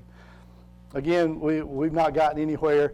With the perception there is that you all have plenty of money, I don't think it's going to go anywhere, even though it technically wouldn't cost the state any money to provide that. You know? So what we've always heard from our legislators is we can't change it to allow you to use it for operations because that will obligate a future board, which is, but if you already have these 10 counties who are using it for that purpose, doesn't that make that argument moot? Yeah, I mean, but they've got an extra penny, actually, that was it was an amendment to the Constitution. They can always write an amendment. I mean, they can always. And if you'll recall, when 581 was proposed, the cities and the counties were offered an extra penny sales tax to offset property taxes, but the school systems were not. Right. If the legislators had gone ahead and included the school systems in that legislation and taken out the opt-out, we wouldn't have all this mess we've had the past 2 years with Senate, House Bill 1116, which was crazy, and now what passed this year, Senate Bill 33. So you're right. There's always ways around it, so don't let them fool you. And I take it Dawsonville was not successful in their... No, their bill never made it to the floor. Our bill never made it out of committee after had second reading, so they just died a slow, painful death. Because of the way equalization works, this is crazy, but look at Houston County. They're the 5th line down there. They receive $79 million of equalization. That 1 penny brings in $37 million for them. Because of the way equalization is calculated by the state, and this could change pretty easily, but it hasn't, I calculate that of that $79 million in state money from that equalization grant, $32 million of that is because it gets thrown into calculation for state. So they receive an extra penny in the form of $37 million. They receive additional state money to the tune of $32 million. So they get local and state money because they have that extra penny. So the overall impact for them is almost $70 million. So now you understand how difficult it is for me to compete with them if I'm right next door and they can afford to pay extra. They've given raises in good times and bad, no matter what. They pay their folks well. So just interesting. So let's talk about state funding real quick. The governor establishes a revenue estimate with his planning and funding, his budget office, And I like to say, they've got magic 8 balls and some Ouija boards and some, all kind of stuff in there. And they come up with the best estimate they can come up with. And then he presents a budget. On Thursday of the first week of the session, he stands up there and says, here's my budget. We are fully funding the QBE formula. And most of the legislators hear, oh, he's fully funding education. No. Does anybody know when the QBE Act was passed? 1985. Y'all have been educated well. Yeah, good. I can tell. 1985. So here we are still dealing with a 41-year-old formula. And when he says we're fully funding this formula, that's all he means. We're fully funding that 41-year-old formula. We're not fully funding education, right? Okay, so don't let anybody fool you. They'll use that terminology all the time. I will say this, though. There were times prior to Governor Kemp that the formula wasn't even being fully funded. So at least it's being fully funded now, okay? So we are better off than we were, but that's kind of like saying, do you want me to cut your arm off or your leg? Which one do you want to lose, okay? So the legislature, basically their job, first of all, they have 2 jobs, to pass 2 budgets, all right? They pass a current year amended budget, and they pass next year's budget. That's what they're always doing. That's their primary role. That's really the only job they have. But I have this little saying, when times are bad in the state of Georgia, the legislature focuses on funding and only funding. When times are good, as they have been lately, they get their nose in everything. They stick their nose everywhere. And that's what they've been doing, right, lately. So the legislature can monkey with the expenditures, but they can't monkey with the revenue. All right, so they've got to pass a budget that balances to the governor's revenue number. All right, so here's what the Constitution says, the state Constitution. It says the provision of an adequate public education for the citizens shall be a primary obligation of the state of Georgia. Now, what does that mean to you? Okay, somebody else. Yeah, really. Is it the most important thing? So look at the article in front of primary. Is it the or a? So it is one of the most important, right? It should be one of the most important, if not the most important. Oh, by the way, I added the red, the bold, and the underline. It's not like that in the Constitution. But, all right, so here's the budget that we had this past year, and that was the amended 25 and the fiscal year 26. You can't hardly read that yellow there. And now this is what the governor just presented this past January, the amended fiscal year 26 and the fiscal year 27. So why do we have an amended budget? Well, revenues are always going to come in different from what the governor first proposed, and typically he's very conservative, and so that means when we have additional revenue, then how are we going to spend that money, okay? And then we pass the budget for next year based upon spending priorities. So we've seen spending go, and I'll just point to this one over here.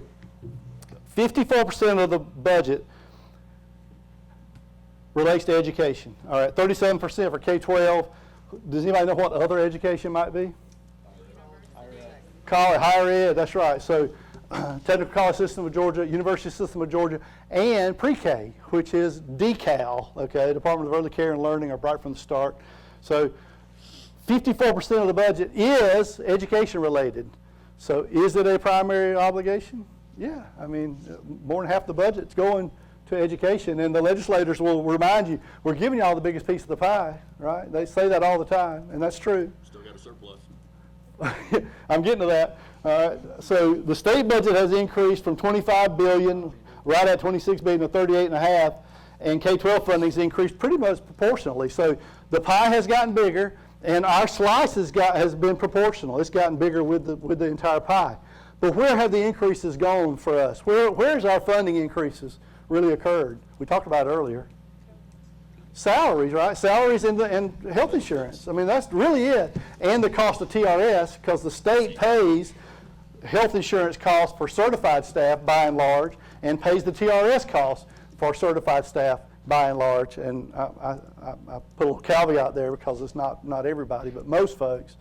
All right? So, but we've seen revenue change month to month, going all the way back to COVID, and this is the April of 20 compared to April of 19 revenue, so we saw a big decline, and we've seen some negative numbers there, and we've had quite a few negative numbers. I've had legislators call me and say, are we about to enter a recession? And I said, well, this doesn't really tell the whole story because we've got all these little bitty negatives here and there. So this really is the story.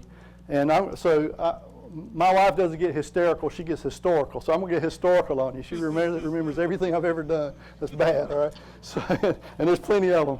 All right, so this June of 07 number represents June of 07 revenues plus the previous 11 months. So there's 12 months of revenue there, and we were rocking along about $18 billion. All right, then the recession hit. All right, started in December of 07, and then we had our first stimulus package from the Obama administration, the American Recovery and Reinvestment Act of 2009. And because all these Republican legislators had signed Tea Party pledges they would not raise taxes, when we were going through the toughest times, I'm begging for a 1-cent sales tax statewide for education because people are still going to Disney World. So let's let these people coming through town and coming into Savannah, whatever, pay that tax. They were adamant. We've signed a pledge. We're not going to raise taxes. Okay. So the recession ended in June of 09, but nobody told Georgia the line's still going down, right? So how do we know we're in a recession? We're looking backwards at negative GDP, 2 consecutive quarters of negative GDP. Then that's when I became a superintendent, June of 09, and Governor Perdue called all the superintendents on a conference call and said, you know that allotment sheet we gave you? We're not going to be able to fund it. We're going to furlough every state employee, including teachers, and we're going to give you a new allotment that's much lower. And I know school's about to start in just a few weeks, but this is the way it is. Were any of y'all on the board then? Oh, you're in the system? So you got furloughed, right? How many days furlough did you get? Oh, seems like it was a year. 10 days probably? Yeah, that's why I was at Wilcox, and so we did 10 months, 10 days, 11 months, 11 days, 12 months, 12 days, and I said, well, as superintendent, I'll take 2 more days than the highest, so I took 14 days of furlough. It was a tough time. My predecessor in Bleckley, she furloughed everybody 20 days if they were a 12-month employee. So we had husband and wives who worked in central office who got 2 months of their pay cut, but they still had a job. So did y'all have to riff here? Did y'all have to? Well, we didn't do furlough days. We did freezes, and when we came into the dealing with the teacher scales, the teachers are required to, to step, right? So what we did was, as a board, the recommendation was to have everybody receive a step but no additional pay. So we had to create a new scale that allowed teachers to go up from 20 to 21 but have no pay going from 20 to 21, which hurt us, which drove to the 2016 compensation plan, because it really hurt us long term by doing that. And then when we came out of the recession, other districts were doing furloughs, so the amount of money that a teacher would have lost would be equivalent to another district. But because they came out of the furlough, because they came out of it and they were not paying days, they ended up surpassing our teachers because they went back to normal. We still had the old scale. So you had to play catch up at some point, didn't you? Yeah. Well, we've been doing it. We're doing it for years, for a lot of years. We're still doing it. Wow. Interesting. All right, so during this 5-year period when the recession was at its height, and the state was withholding $1 billion of funding for K-12 education. When you add all the amount withheld from every district, it was $1 billion per year for 5 years. Austerity ended way when we got to about $23 billion. You would have thought maybe when we got back to 18 or 19 billion, maybe austerity would have ended, but it didn't. So it kept going. The COVID hit in March of 2020, and if you'll recall, President Trump signed the first ESSER 1 or CARES 1 Act, and then look at the blip where revenue takes a little dive but then starts going up. That is where Governor Kemp decided to reopen the state of Georgia. And so in hindsight, it was the right decision. Was it risky at the time? Sure, it was. Austerity resumed in July of 2020 because we didn't know how long COVID was going to last. Lame duck President Trump signed CARES 2 because he had already been defeated, and so he signed it on the way out of office, and then Biden signed CARES 3, and then austerity finally ended for good in June of 21. But really what I want to notice is the slope of this line. You can't sustain that kind of growth in state revenue. And so that's why we've had some negative months there where we're comparing month to month to the previous year. Here's the fact. We're now rocking along around $33 billion in our general fund at the state level. The state is in the best financial shape it's ever been in, okay? And so the state's got this reserve, this rainy day fund that's called a revenue shortfall reserve. And so here's what that underline says. This reserve acts as a savings account or rainy day fund. Current law provides that the reserve cannot exceed 15% of the previous year's net revenue. Remember, our bill, 20-2-167, says we're not supposed to exceed 15% of next year's expected expenditures. Theirs says we're not supposed to have more than 15% of prior year revenue sitting in that rainy day fund. Well, here's where it is. The blue part is a completely filled revenue shortfall reserve from 21 to 25. The green is excess reserves. Okay, so right now the state finished 23 with, that is what, $16.1 billion in reserve. So 10.7 of that was excess over and above what the limit was in the reserve. Okay, 24 we're at 16.5 billion. 11 of that is excess. This past year, we finished at 14.7, and 9.1 of that is excess. All right. So, when the legislators start fussing about your reserves, You got a lot of fund balance. show them that they got plenty of fund balance, right? So, what do they do with that money? Well, what has the state done? They basically they gave you some money for security. They lowered the top flat income tax rate. It was 6, remember, a few years ago. It went to 5.5, now 5.39, 5.19, now 4.99. Everybody got a $2,000 bonus, and that's great, isn't it? Did that cost this district any money? Yes. How much did it cost you? Millions. I know. This district, it costs millions of dollars because it's a great soundbite, but people don't realize most of that's not funded by the state, or a lot of it's not, so that means you got to come up with the money locally, and not only the $2,000, but also the benefits that go along with the $2,000, right? So it's a real cost. And giving it to others that didn't qualify. Absolutely, that's right. And I've seen districts who even, they sub out parapros through ESS, or they sub out some others, and they actually gave some to them even. Well, the lawyer may tell you, I don't know if you can do that, because if they're not an employee, how do you give a bonus to somebody that's kind of gratis? And don't know if you can do that. I'll defer to him. We didn't do that recently. Okay, good. Recently. That's okay. Depends on how you fund. There's been some additional money for sparsity, a little bit more for transportation that you'll get in FY27, not a lot. Literacy is good. There's going to be $70 million so that every K-3 school is going to have a literacy coach this coming up year. Some additional money for equalization, student support services. It's not a lot, a little bit here and there. And fully fund the QBE formula. Again, that's what the governor says. That's the good. All right, so here's the bad. Missed opportunities. Continued disparity between what a K-12 parapro makes and a pre-K parapro, which is called an assistant teacher.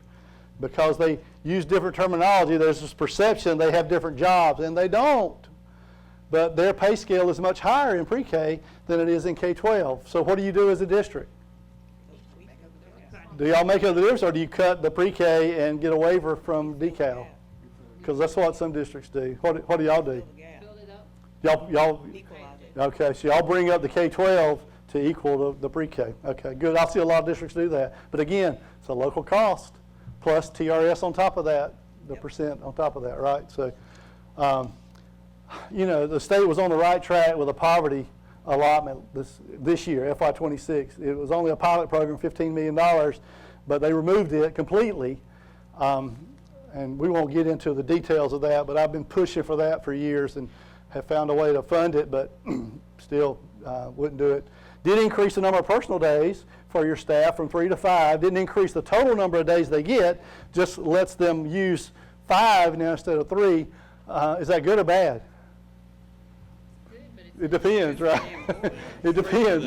Depends on which side of the table you're on. But if you're a person that uses 3 days every year, you're probably not going to use 5, right? Which means my sub costs are going to go up, and that's what's going to happen. You're going to spend more on substitutes, right? Provided some more money for 5-day leave for pre-K teachers, but here's the big one. We saw the amount that's going to basically vouchers or to be designated to these special scholarship organizations go from 140 million to 220 million, and it started out at 50 million in 2008. And I remember John Zoner, the head of the Georgia School Superintendents Association, saying, once we let the nose of the camel get under the tent, it's just a matter of time for the whole camel's getting there. Well, I think the first hump just went under with this one, and so we're still not there, but I think we're seeing this thing, because what's the reality? That's $225 million that's not going to public ed. It's going basically to private ed, okay? So here's the ugly.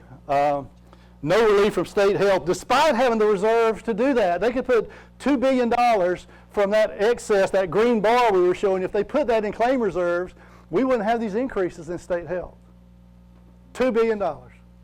But don't want to do that. The good news is we thought we were going to see the monthly state health costs go from $1,885 to $2,005, $430. But instead it's going to go up $50 a month, and so it's still a budget killer and a grant killer. So this year it was $22,620. We thought it was going to go up to $24,336, but now it's going to $23,220 per year. How many employees do you have making less than $23,220? Probably quite a few. And so now you're going to be paying more health insurance than you are for their salary. So, yeah. So, don't shoot the messenger, okay? All right. So when we talk about austerity, we're talking about where the state withholds money. That's budget cuts, austerity cuts. The state on your allotment sheet calls that amended formula adjustment. And like I said, there were years where they were holding back $1 billion. There's austerity from 2002. They had zero austerity. Then we had it from 3 into 18. And then none in 19 and 20. It started back in 21, and again, none for the past. So 7 of the past 24 years, we've not had austerity.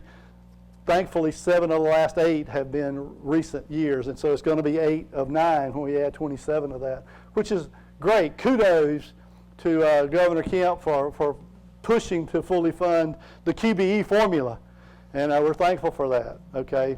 But it's not fully funding education, all right? So. Your cut from 10 to 21 was $136 million. And so you'll take cash, check, or money order, right? So they'll give it back to you. But it's gone. We're not going to get it back. We can complain about all we want, but that's a lot of money. Imagine, I always like to say, what could have happened? And what could you have done with that money if you'd had it? One thing it did force us to do, the recession did, is forced us to prioritize. It got us a little more laser focused. We did get a little more, I think, efficient. But I used to tell legislators, y'all have cut to the bone and now are cutting bone, because it got really tough there for a while. But so, like I say, it could have been worse. The state average funding per FTE, and when I say FTE, what do I mean? Full-time equivalent. All right, that's where they are for 6 periods a day, okay? And so the state average was $7,700 this year. You're getting $5,900 per FTE. Why are you getting so much less than the state average? Well, one thing you're doing well is EIP funding. So it could be worse, because you are doing better in EIP than you were a few years ago. I actually sent an email, I don't know, it had to be 7 or 8 years ago, to your superintendent and said, I think you're leaving about $6 million on the table in EIP. And so you've gotten a lot better on EIP. There may be a little room still to improve. That's something I could work with you on. But the main thing is you're not getting any equalization, and the state average is about $500 per FTE. But also your local 5 meal share is running about $3,200 an FTE, where the state average is about $1,600. So why is your local 5 meal share so much higher than the state average? Well, it's because you've got local exemptions.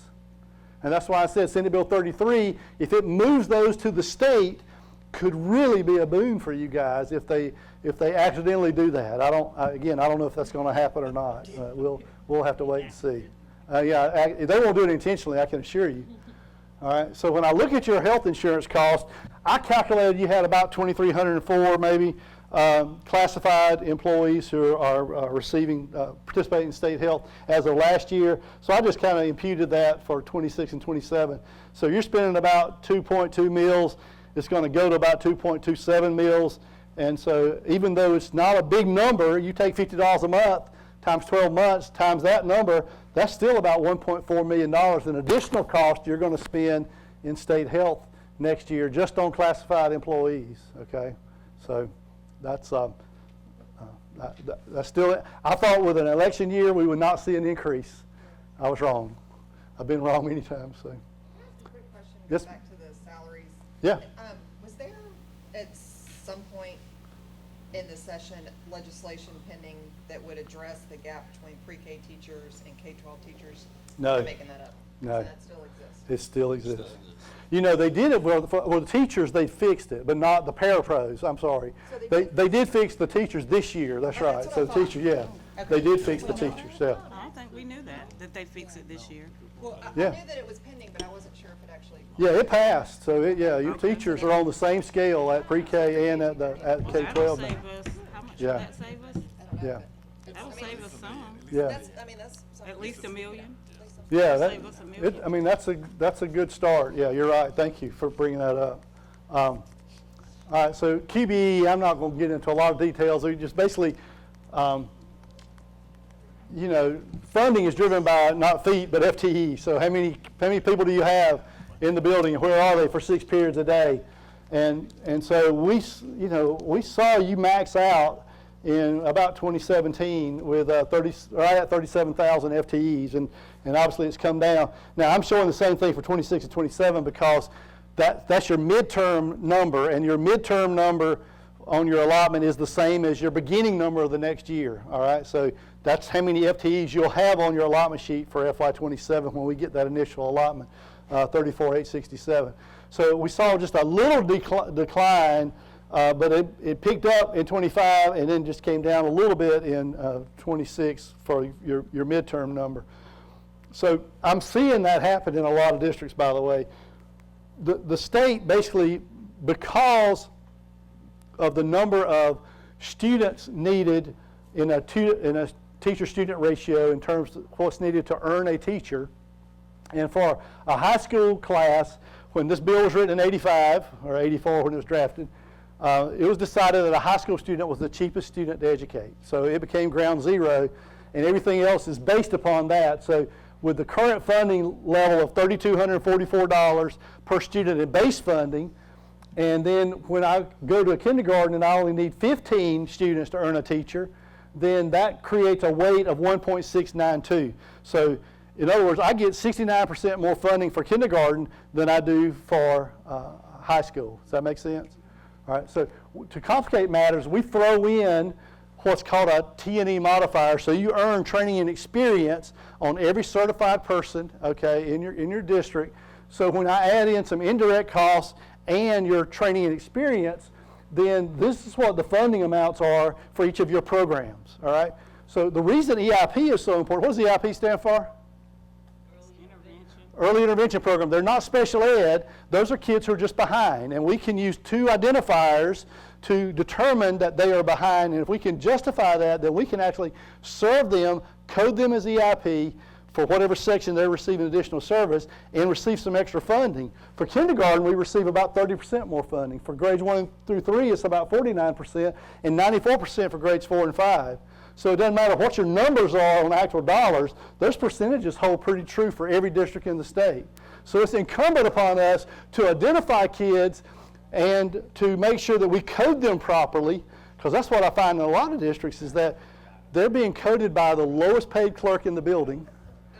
And so a lot of times they're not being coded properly, and so you're not getting the funding even though you're serving them. And so it's not about funding as much as it's about serving our kids and making sure we're coding them properly. But we also want to identify them. Yes, ma'am. You go on, but let's stay on that. The RAT as well. Yeah, we're gonna get a remedial in a second. Yeah, we're gonna talk about them too. So it's up to the superintendent or to the principal of the school site to decide who does that coding? Well, usually there is a clerk in the building at the site who is doing that coding for setting up those sections and making sure those kids are being coded properly. And many times they don't know this, how important their job is.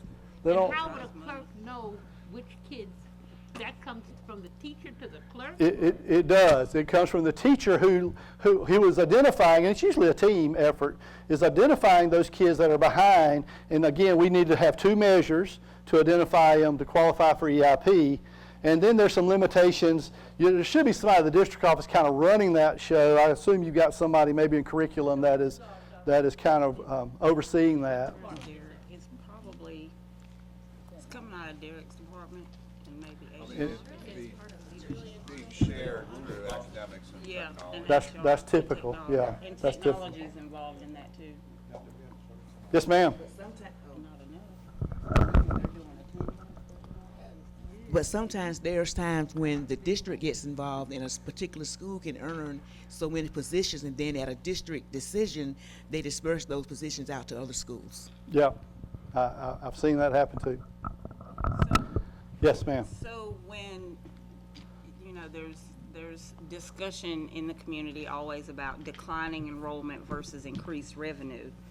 And I think this is a missing piece, but I want to affirm it with you though, is that some of that increased revenue is due to the fact of the number of kids that are receiving these early intervention services because the state funds those kids at a higher level. Yeah, and not only those, but also look down here at your special ed, because what I'm seeing statewide, and you're no It's more exception, special is ed. that your mix is changing and you're getting more kids that are being identified as needing special ed services. And so they get funded at a much higher level. Right. And the reason I showed those two in a 57% difference is because, and I don't ever ask anybody to go searching for a diagnosis, but many of your LD kids are also other health impaired. Yes, So they're category 1 and category 3. What is their primary disability? And many times we just default to what we know, LD, when their primary might be OHI, Right. and which means they qualify for category 3. Yes. Well, that's $7,000 per student. Yes. Okay, so, and then I don't want to leave out the fact you're talking about remedial or REP classes, where you've got a remedial class, you're getting additional $1,300 per remedial FTE in middle school, but $2,100 for additional remedial in the high school, at the high school level. So it's incumbent, this is a true story.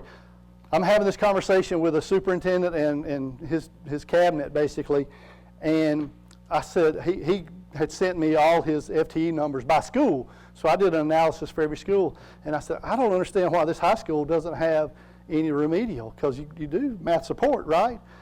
And he said, we don't do math support at that school. We do it at this one, but we don't do it here. I said, well, what do you do? He said, we just let them keep failing math. He told me that, yes. And I said, that is so unfair to that child. That's so unfair to that child. And he changed. After our meeting, he changed. I'll give him credit. But I'm like, there's no reason you should ever just let kids keep failing. First of all, you're missing out on funding, but that's secondary, because what's more important is the morale of that child who just keeps failing and failing math. Well, we don't want to give them any more of what they don't like. And I said, no, it's not about that. I said, I was an old math teacher, so I was really getting mad. And I said, you can split up that block and do some math support half a block and do math half a block if you want to. There's creative ways to deal with this. I said, do not do that. It's just. And don't say that. Well, I didn't name names, obviously. I didn't name names. That's radical transparency. So if I'm an ESOL student that is a gifted student, do I get funding for both of those categories, or You don't. how does that work? You don't. The only exception is alt ed, because in alt ed you get some additional funding on top of where they're being served. So yeah, so you have to choose which one. So it's incumbent on how we code the Absolutely, it's so important, so important, yes. That's the source. So How Kurt, often do they how audit? do we put that into action? They You know how don't. we said we need to put stuff, make Well, it it's, actionable? we're already doing it. Well, so I now mean, the to- fidelity or the. To an he says extent, an but I audit, think, so that's just as the okay. superintendent said, it's a level of fidelity in how we do it, so. being done. And I know, I don't, Dr. Barnes, I don't see him, but I know that's been an area of focus in the academic team here. I will say that years ago, I do recall that there were team meetings where this was a sole topic, where you looked at how are we coding our students to maximize funding. And that is something that I think we could get back to being more strategic about and being more robust in the way that we go about it, and this just really illustrates the why. And not just how, but who is doing it? Do we have our top brain power doing it? Yeah. Not just giving it, like he said, to the lowest paid clerk in the school who doesn't really Right. have any investment, Yeah. intellectual investment in what they're doing. Yeah, and I think as time goes, you'll hear more on how we are intentionally doing that, really through it's driven by our academic teams, but in partnership with our SIS department, because we gotta have that technology team in there who we know that the kids are being coded properly. Yeah. And quoted to the greatest benefit of how they're weighted as through this example. Okay, my question for you though was, I saw you had a question up there, do rural counties care about education, but you never spoke to it. No, I was saying because most rural districts have lower millage rates, but they don't have the tax capacity to really raise their millage rates much. They don't have the commercial property, they don't, you know, they have very few number of parcels that are being taxed. That's what I was alluding to. I used to have this conversation with Brooks Coleman, who was in Gwinnett County, who was head of the education committee at the time, and I would ask Brooks, what percent of your constituents do you know? And Brooks would say, oh, I probably know 10% of mine in Gwinnett County. And I said, well, that's good. In Bleckley County, my board members know 100% of their constituents because they go to church or Walmart or rec ball with them. I said, it's easy to raise taxes on those people you don't know. It's really hard to raise taxes on those people you know, you see every day, and you're related to half of them, too. In Bleckley, it's 99% of them you're related to. Well, the place that was letting the kids just fail, was that a rural place that didn't have the capacity? Who's that now? The places that you said were letting the children just fail. Oh, no, that was a pretty well-off district that was doing that, with multiple high schools. Go figure, if they were all getting the higher rate. Yeah, that was just a whole nother story. Yeah, that's why I said, you think you've seen it all until you have a conversation like that with a principal who's very experienced, or superintendent, excuse me, and I'm like, how does that happen? You know, so. Is there a standard for coding students? There really isn't, because EIP, the legislature saw EIP numbers really growing a few years back, and they changed the rules where you couldn't use this one model that everybody was using, which is called reduced class size. And so they created this thing called innovative model, and so you really kind of had to think outside the box to come up with how am I going to serve these kids that's not just what we call reducing class size, so they can get 6 periods of EIP. Because in an elementary school, you really can't have EIP PE, right? So you can't, they don't get, I mean, are they behind in PE because they're slower than the rest of the kids running, or what? I mean, so you don't really have EIP for PE. So I question if somebody has 6 periods of EIP in an elementary school. I say, well, they may be committing fraud, you know. But if they've got 6 periods of EIP because they've got a 7-period day, and one of those periods is PE, the state lets you choose the highest 6 periods of funding out of 7, if you got 7. So, and I saw there was a school I was dealing with over this past weekend who breaks out ELA, reading, writing, math, science, and social studies to get 6 periods of EIP. First district I've ever seen doing that properly, without fudging the numbers a little bit. Okay, so great question, though. All right, I'm running out of time, so let me get going. The way your allotment sheet works, and I just quickly, you see that kindergarten FTE number 2,038. That chart I just showed you where it shows teacher-student ratio of 15, by the way, That is a funding ratio. If you show that to teachers, they'll say, oh, I shouldn't have but 15 in my class. No, this is purely the way the state funds you for teachers. That means you better have at least 15 in that class, or you're not earning a teacher. Okay? So that is what I call the minimum, but it really is not even a target. That's just the way the state funds you. For 15 kindergartners, you earn a teacher. 16 kindergartners, you earn 1 1/15 of a teacher. Okay? Does that make sense? All right. So I'm careful about showing this to teachers for that reason, because they'll start saying, well, I really should, I should only have 15 in my class. So if I take 2,038 divided by 15, on my allotment sheet, it says I earn 135.87 teachers. So it's just simple math. But the funding is driven by FTE and then how many teachers you earn based upon that funding size, okay, for that class. Does that make sense? Okay, good. It's pretty simple. You earn 1 superintendent, you earn 6 assistant superintendents, 56 principals, 54.65 assistant principals, I think a 66.88 secretaries. Is that right? Okay. All right. So, how many principals do you employ? That's all we get, one accountant. Probably 1 per school. The question is, how many APs do you employ?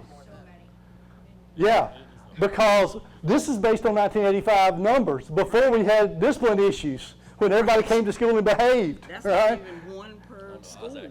That's right. That's like 1 per school. Barely.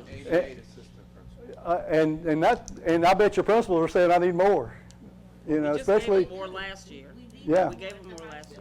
That's what I'm saying. This is a 1985 number, and that's a flaw in the formula. That's why I said the formula is not bad. It just needs to be updated, because that's based on 85 data, and that you and I both know you have real needs in your schools for APs, real needs to help deal with discipline and other issues. Okay. You earn a parapro in kindergarten at $17,641. You probably may pay them somewhere between 19 and 26 or 28, depending upon how many years experience they have. So who covers the difference? We do. Local, plus TRS on top of that for that difference in salary, right? So that's a local cost. You get subject specialists, 1 art, music, RPE for every 345 grades 1 through 8. I wanted to offer all 3 to my students, so who's going to cover that cost? That's a local cost, right? Yes, sir. Or PE. So it's Or, yeah, or. I said or. The key word is or. You just answered my question. That's right. The state's going to fund 1 of those, Yes. but I want all 3. That means I got to pay for 2 out of the 3, right? That's right. Baseline. That's a local cost. That's right. For 345 students. Right. Yeah. And that's only up to 8. That is incredible. That's for every 345 students. That's right. So then I earn counselor. I earn 1 technology specialist for the whole district at $52,000. How many technology folks do you have? A lot. One sitting back there. I know you got a bunch of them, don't you? Yeah. He helped me earlier. I know. So I'm just saying. And where would I get somebody? You probably, yeah. First of all, they're worth twice that. Good ones are. You can pay me later for that comment, okay? But yeah, that's what I'm saying. That's what, again, 1985. All right. Your superintendent, you earn T&E plus their base of $63,000 plus some T&E. But here's, look, you earn 1 accountant for the whole district for $26,000. Motion to pay the superintendent the state rate. Motion to find a new superintendent. I'm gonna work at Walmart for $300,000.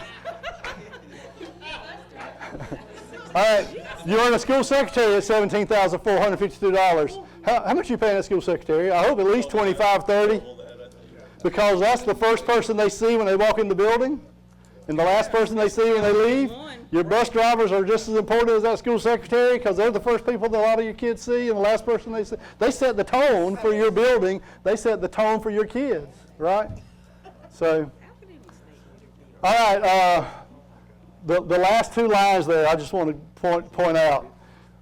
You receive $100, okay, to cover all instructional materials and supplies. That's copies, Chromebooks, software, everything.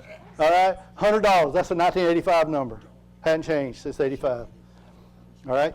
Then you receive $150 per certified person to cover 8 days of leave. How much do y'all pay a sub? Way more than $100 a day, probably, at least? No, more than that. Okay. So that may cover a day and a half at the most, maybe a day and a quarter, and that's supposed to cover 8 days. Now, that's supposed to include sick leave, professional leave, maternity leave, and this new thing called paid parental leave that started a few years ago that doubled this year, right?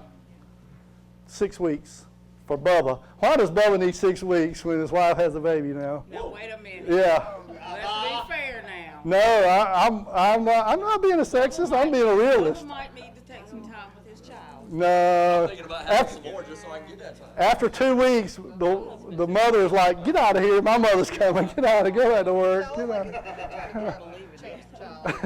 Let's really be happy with 6 weeks where the rest of the world gives everybody a year. Well, They still keep their well, jobs, so let's the federal government does give 12 The weeks. world gives them unpaid leave.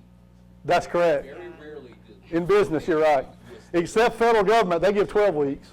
No, you get 12 weeks, if you're FMLA qualified, you get 12 weeks of unpaid leave, period.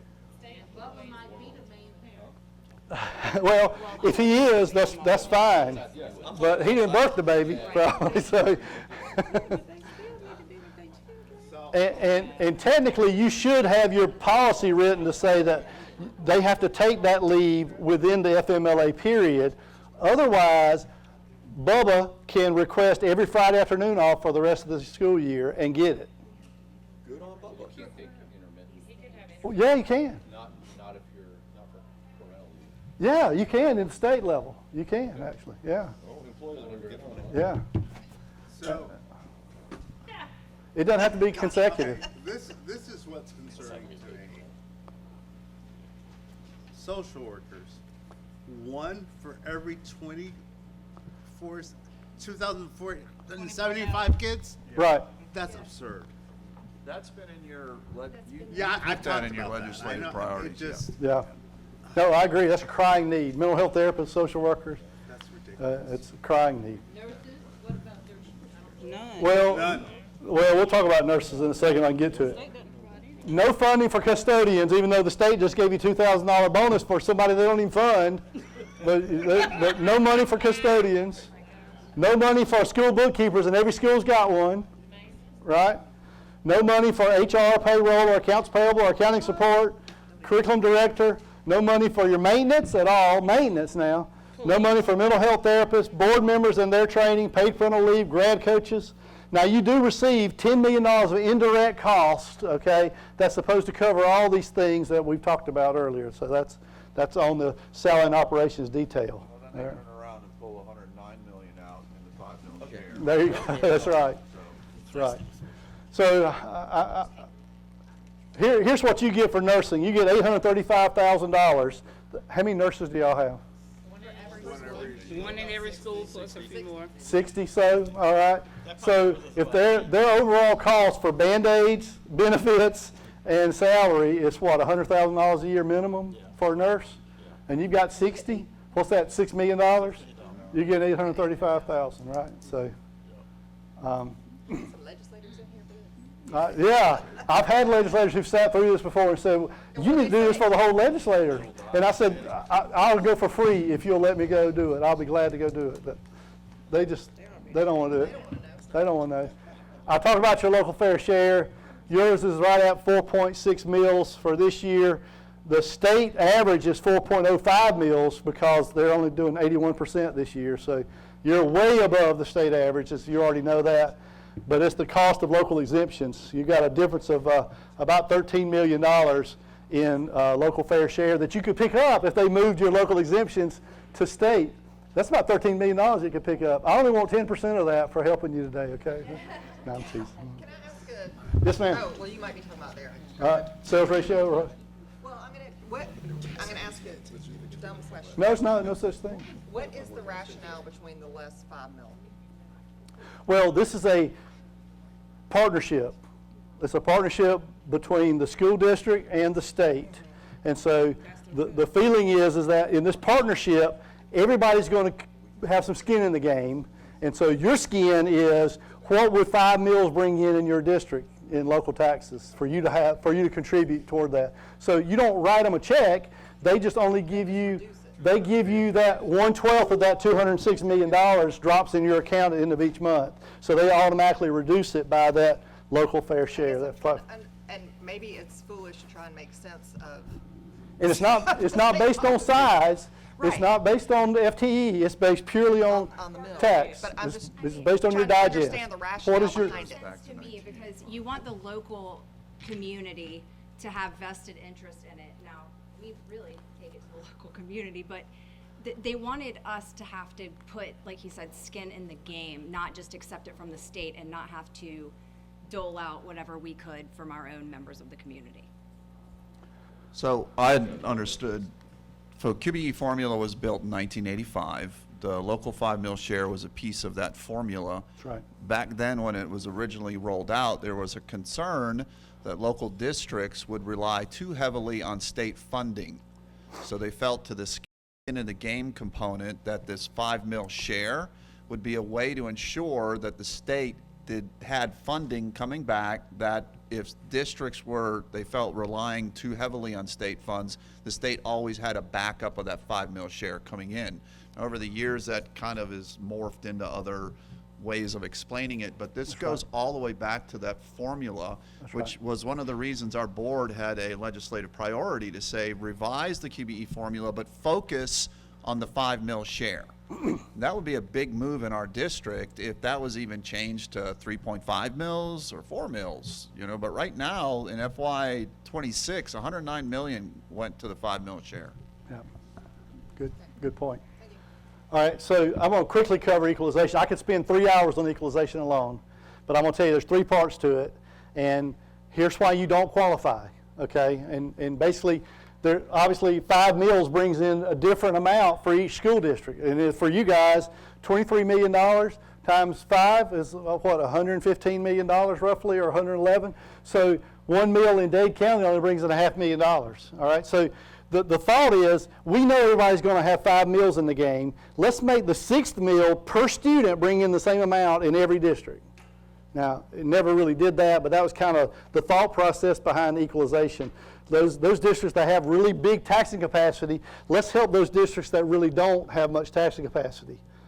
But Gwinnett County, all right, so let's talk about that, all right. So I testified before the House Education Subcommittee on Equalization in 2012 because the state, in addition to austerity in holding back funding, the state was holding back 1/3 of everybody's equalization who earned it.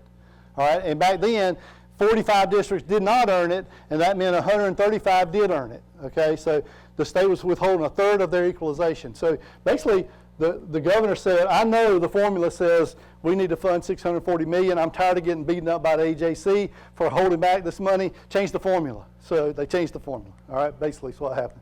But here's how it works. We're going to take your total digest, what your digest should bring in, your adjusted digest that comes from the Department of Audits, where they gross up those local exemptions. We're going to take that and divide it by not just your FTE, but remember those weights that I was showing you for each program? We're going to multiply that weight times every FTE, add that up to get a weighted FTE number, and we're going to calculate your wealth using that number. All right, that's how we're going to define wealth for equalization purposes. If you are wealthier than the state average, because we're going to do that for all the districts and we're going to calculate the state average, if you're wealthier than the state average, you don't qualify for equalization. If you're poorer than the state average, we're going to give you the difference. And we're going to give you the difference times what your meals bring in above 5 and times what your weighted FTE is. All right, so here's how it looks for you. This year, you actually rank 20th, and so, 12th, excuse me. So that's the top 20 districts in wealth using this calculation. Districts 1 through 59 this year didn't get equalization, so you're 12th. All right. Districts 60 through 180 did receive equalization. All right. My little district in Bleckley was 172 this year. Okay. I'm not sure what's going on. It may be me stepping on this culvert or something. I don't know. Oh. Yeah, stick your tongue out. There you go. Thank you. No, stand there. Don't move. All right. I noticed when I stepped on this cord, it may have done that. I don't know if that runs. Oh, it's that one over there. Okay. Okay. So you're ranked 12th. I mentioned I was preaching at a little church in Twiggs County. Twiggs County, number 17, is dirt poor, but they're the 17th richest district in the state. But they're a really small district, so their weighted FTE number, that divisor, that denominator is small. And so they got a big county geographically, so they look like they've got big tax capacity relative to the number of students they have, but they're really poor. They really are. So there's some flaws in the way this formula works. Okay. Yeah, I mean, look at the ones. That's right. So when I look at the summary, I'll just show you the summary because I don't know. The law says if you're at 14 meals before this year, if you went below 14, you would lose all your equalization. Now the law says if you go below 10 meals, you lose a fourth of your equalization. All right. So here's what yours looks like. When I take your $27 billion adjusted digest divided by 55,000 weighted FTEs, that's because you're doing a good job with EIP. All right. So you've got a much higher weighted FTE, obviously, than you do your actual FTE. So, but that means your average is $489. Well, the state average this year is $246. So you are almost double the state average. All right, so that's why you don't qualify. You would, you're at 17.56 effective meals, which means subtract 5. You've got 12 meals that could be equalized if you qualify for equalization. And again, you're down to 55,508. That's not a transposition. That's a different number because that's based on FY25 data. So if you did qualify, you would get a substantial amount of money, but obviously you don't. Okay, so you're wealthier than the state average. The question is, why in the world is, because those three numbers get multiplied to get the total. That number's irrelevant. It doesn't mean anything. I'm just showing you what the math would look like if it were positive. Here's Gwinnett. Gwinnett is just a little bit poorer than the state average because, did I do that again?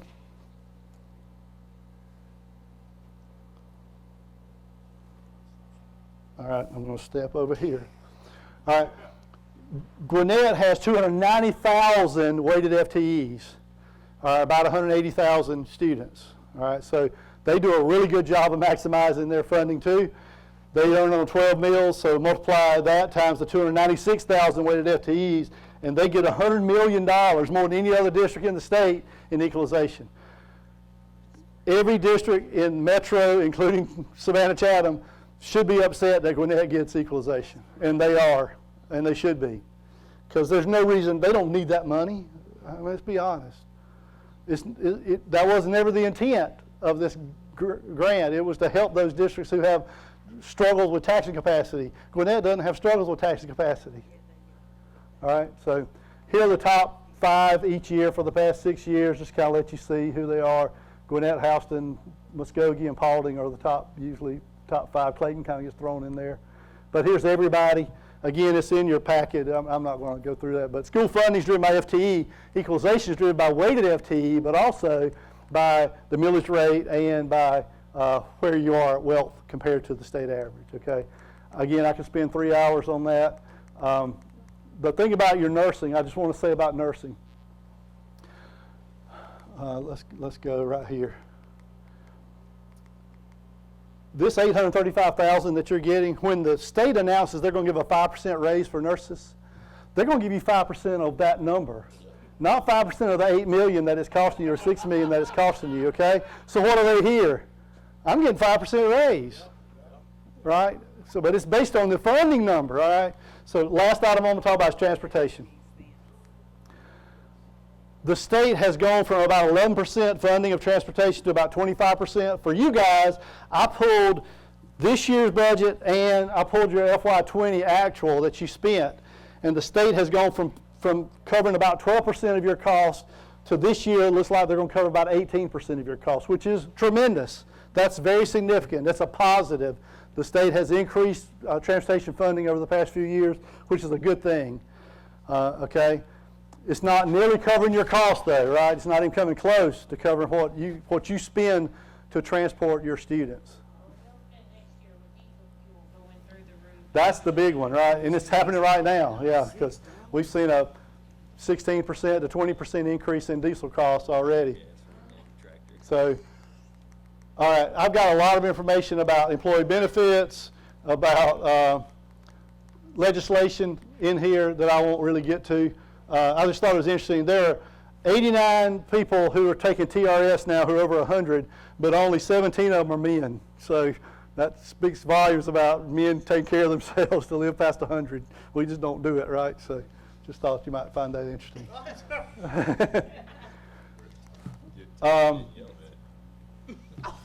All right, this is something this guy says. He says, I don't always provide new benefits to my employees, but when I do, I heed what Jimmy Stokes says. Jimmy Stokes used to be head of the Georgia Education Leaders, and here's what he says. A privilege extended twice becomes a right.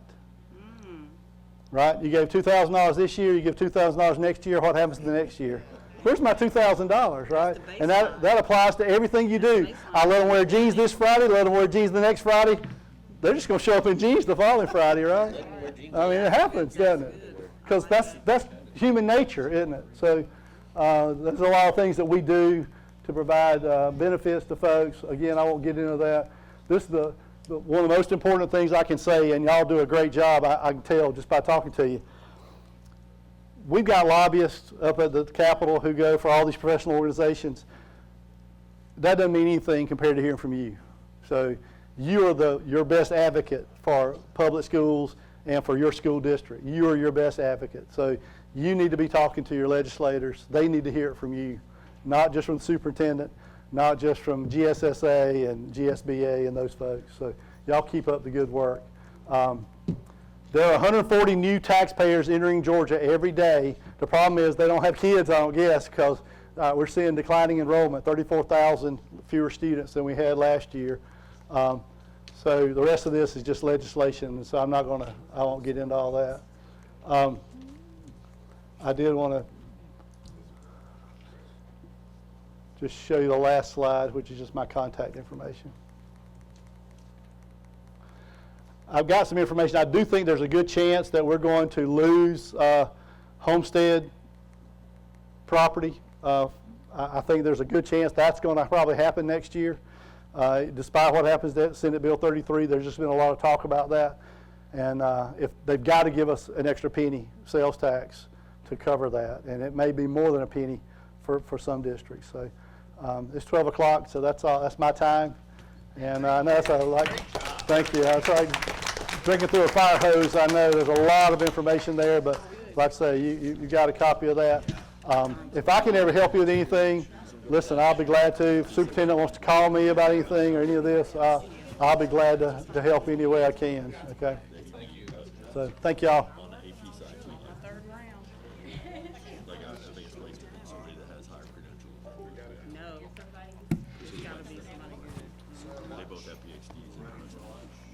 Yes. What time will we be coming back from lunch? Just to.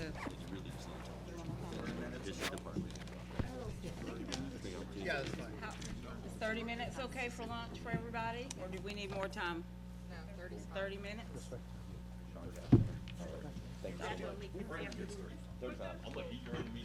I mean, the earlier we start, the earlier we get out.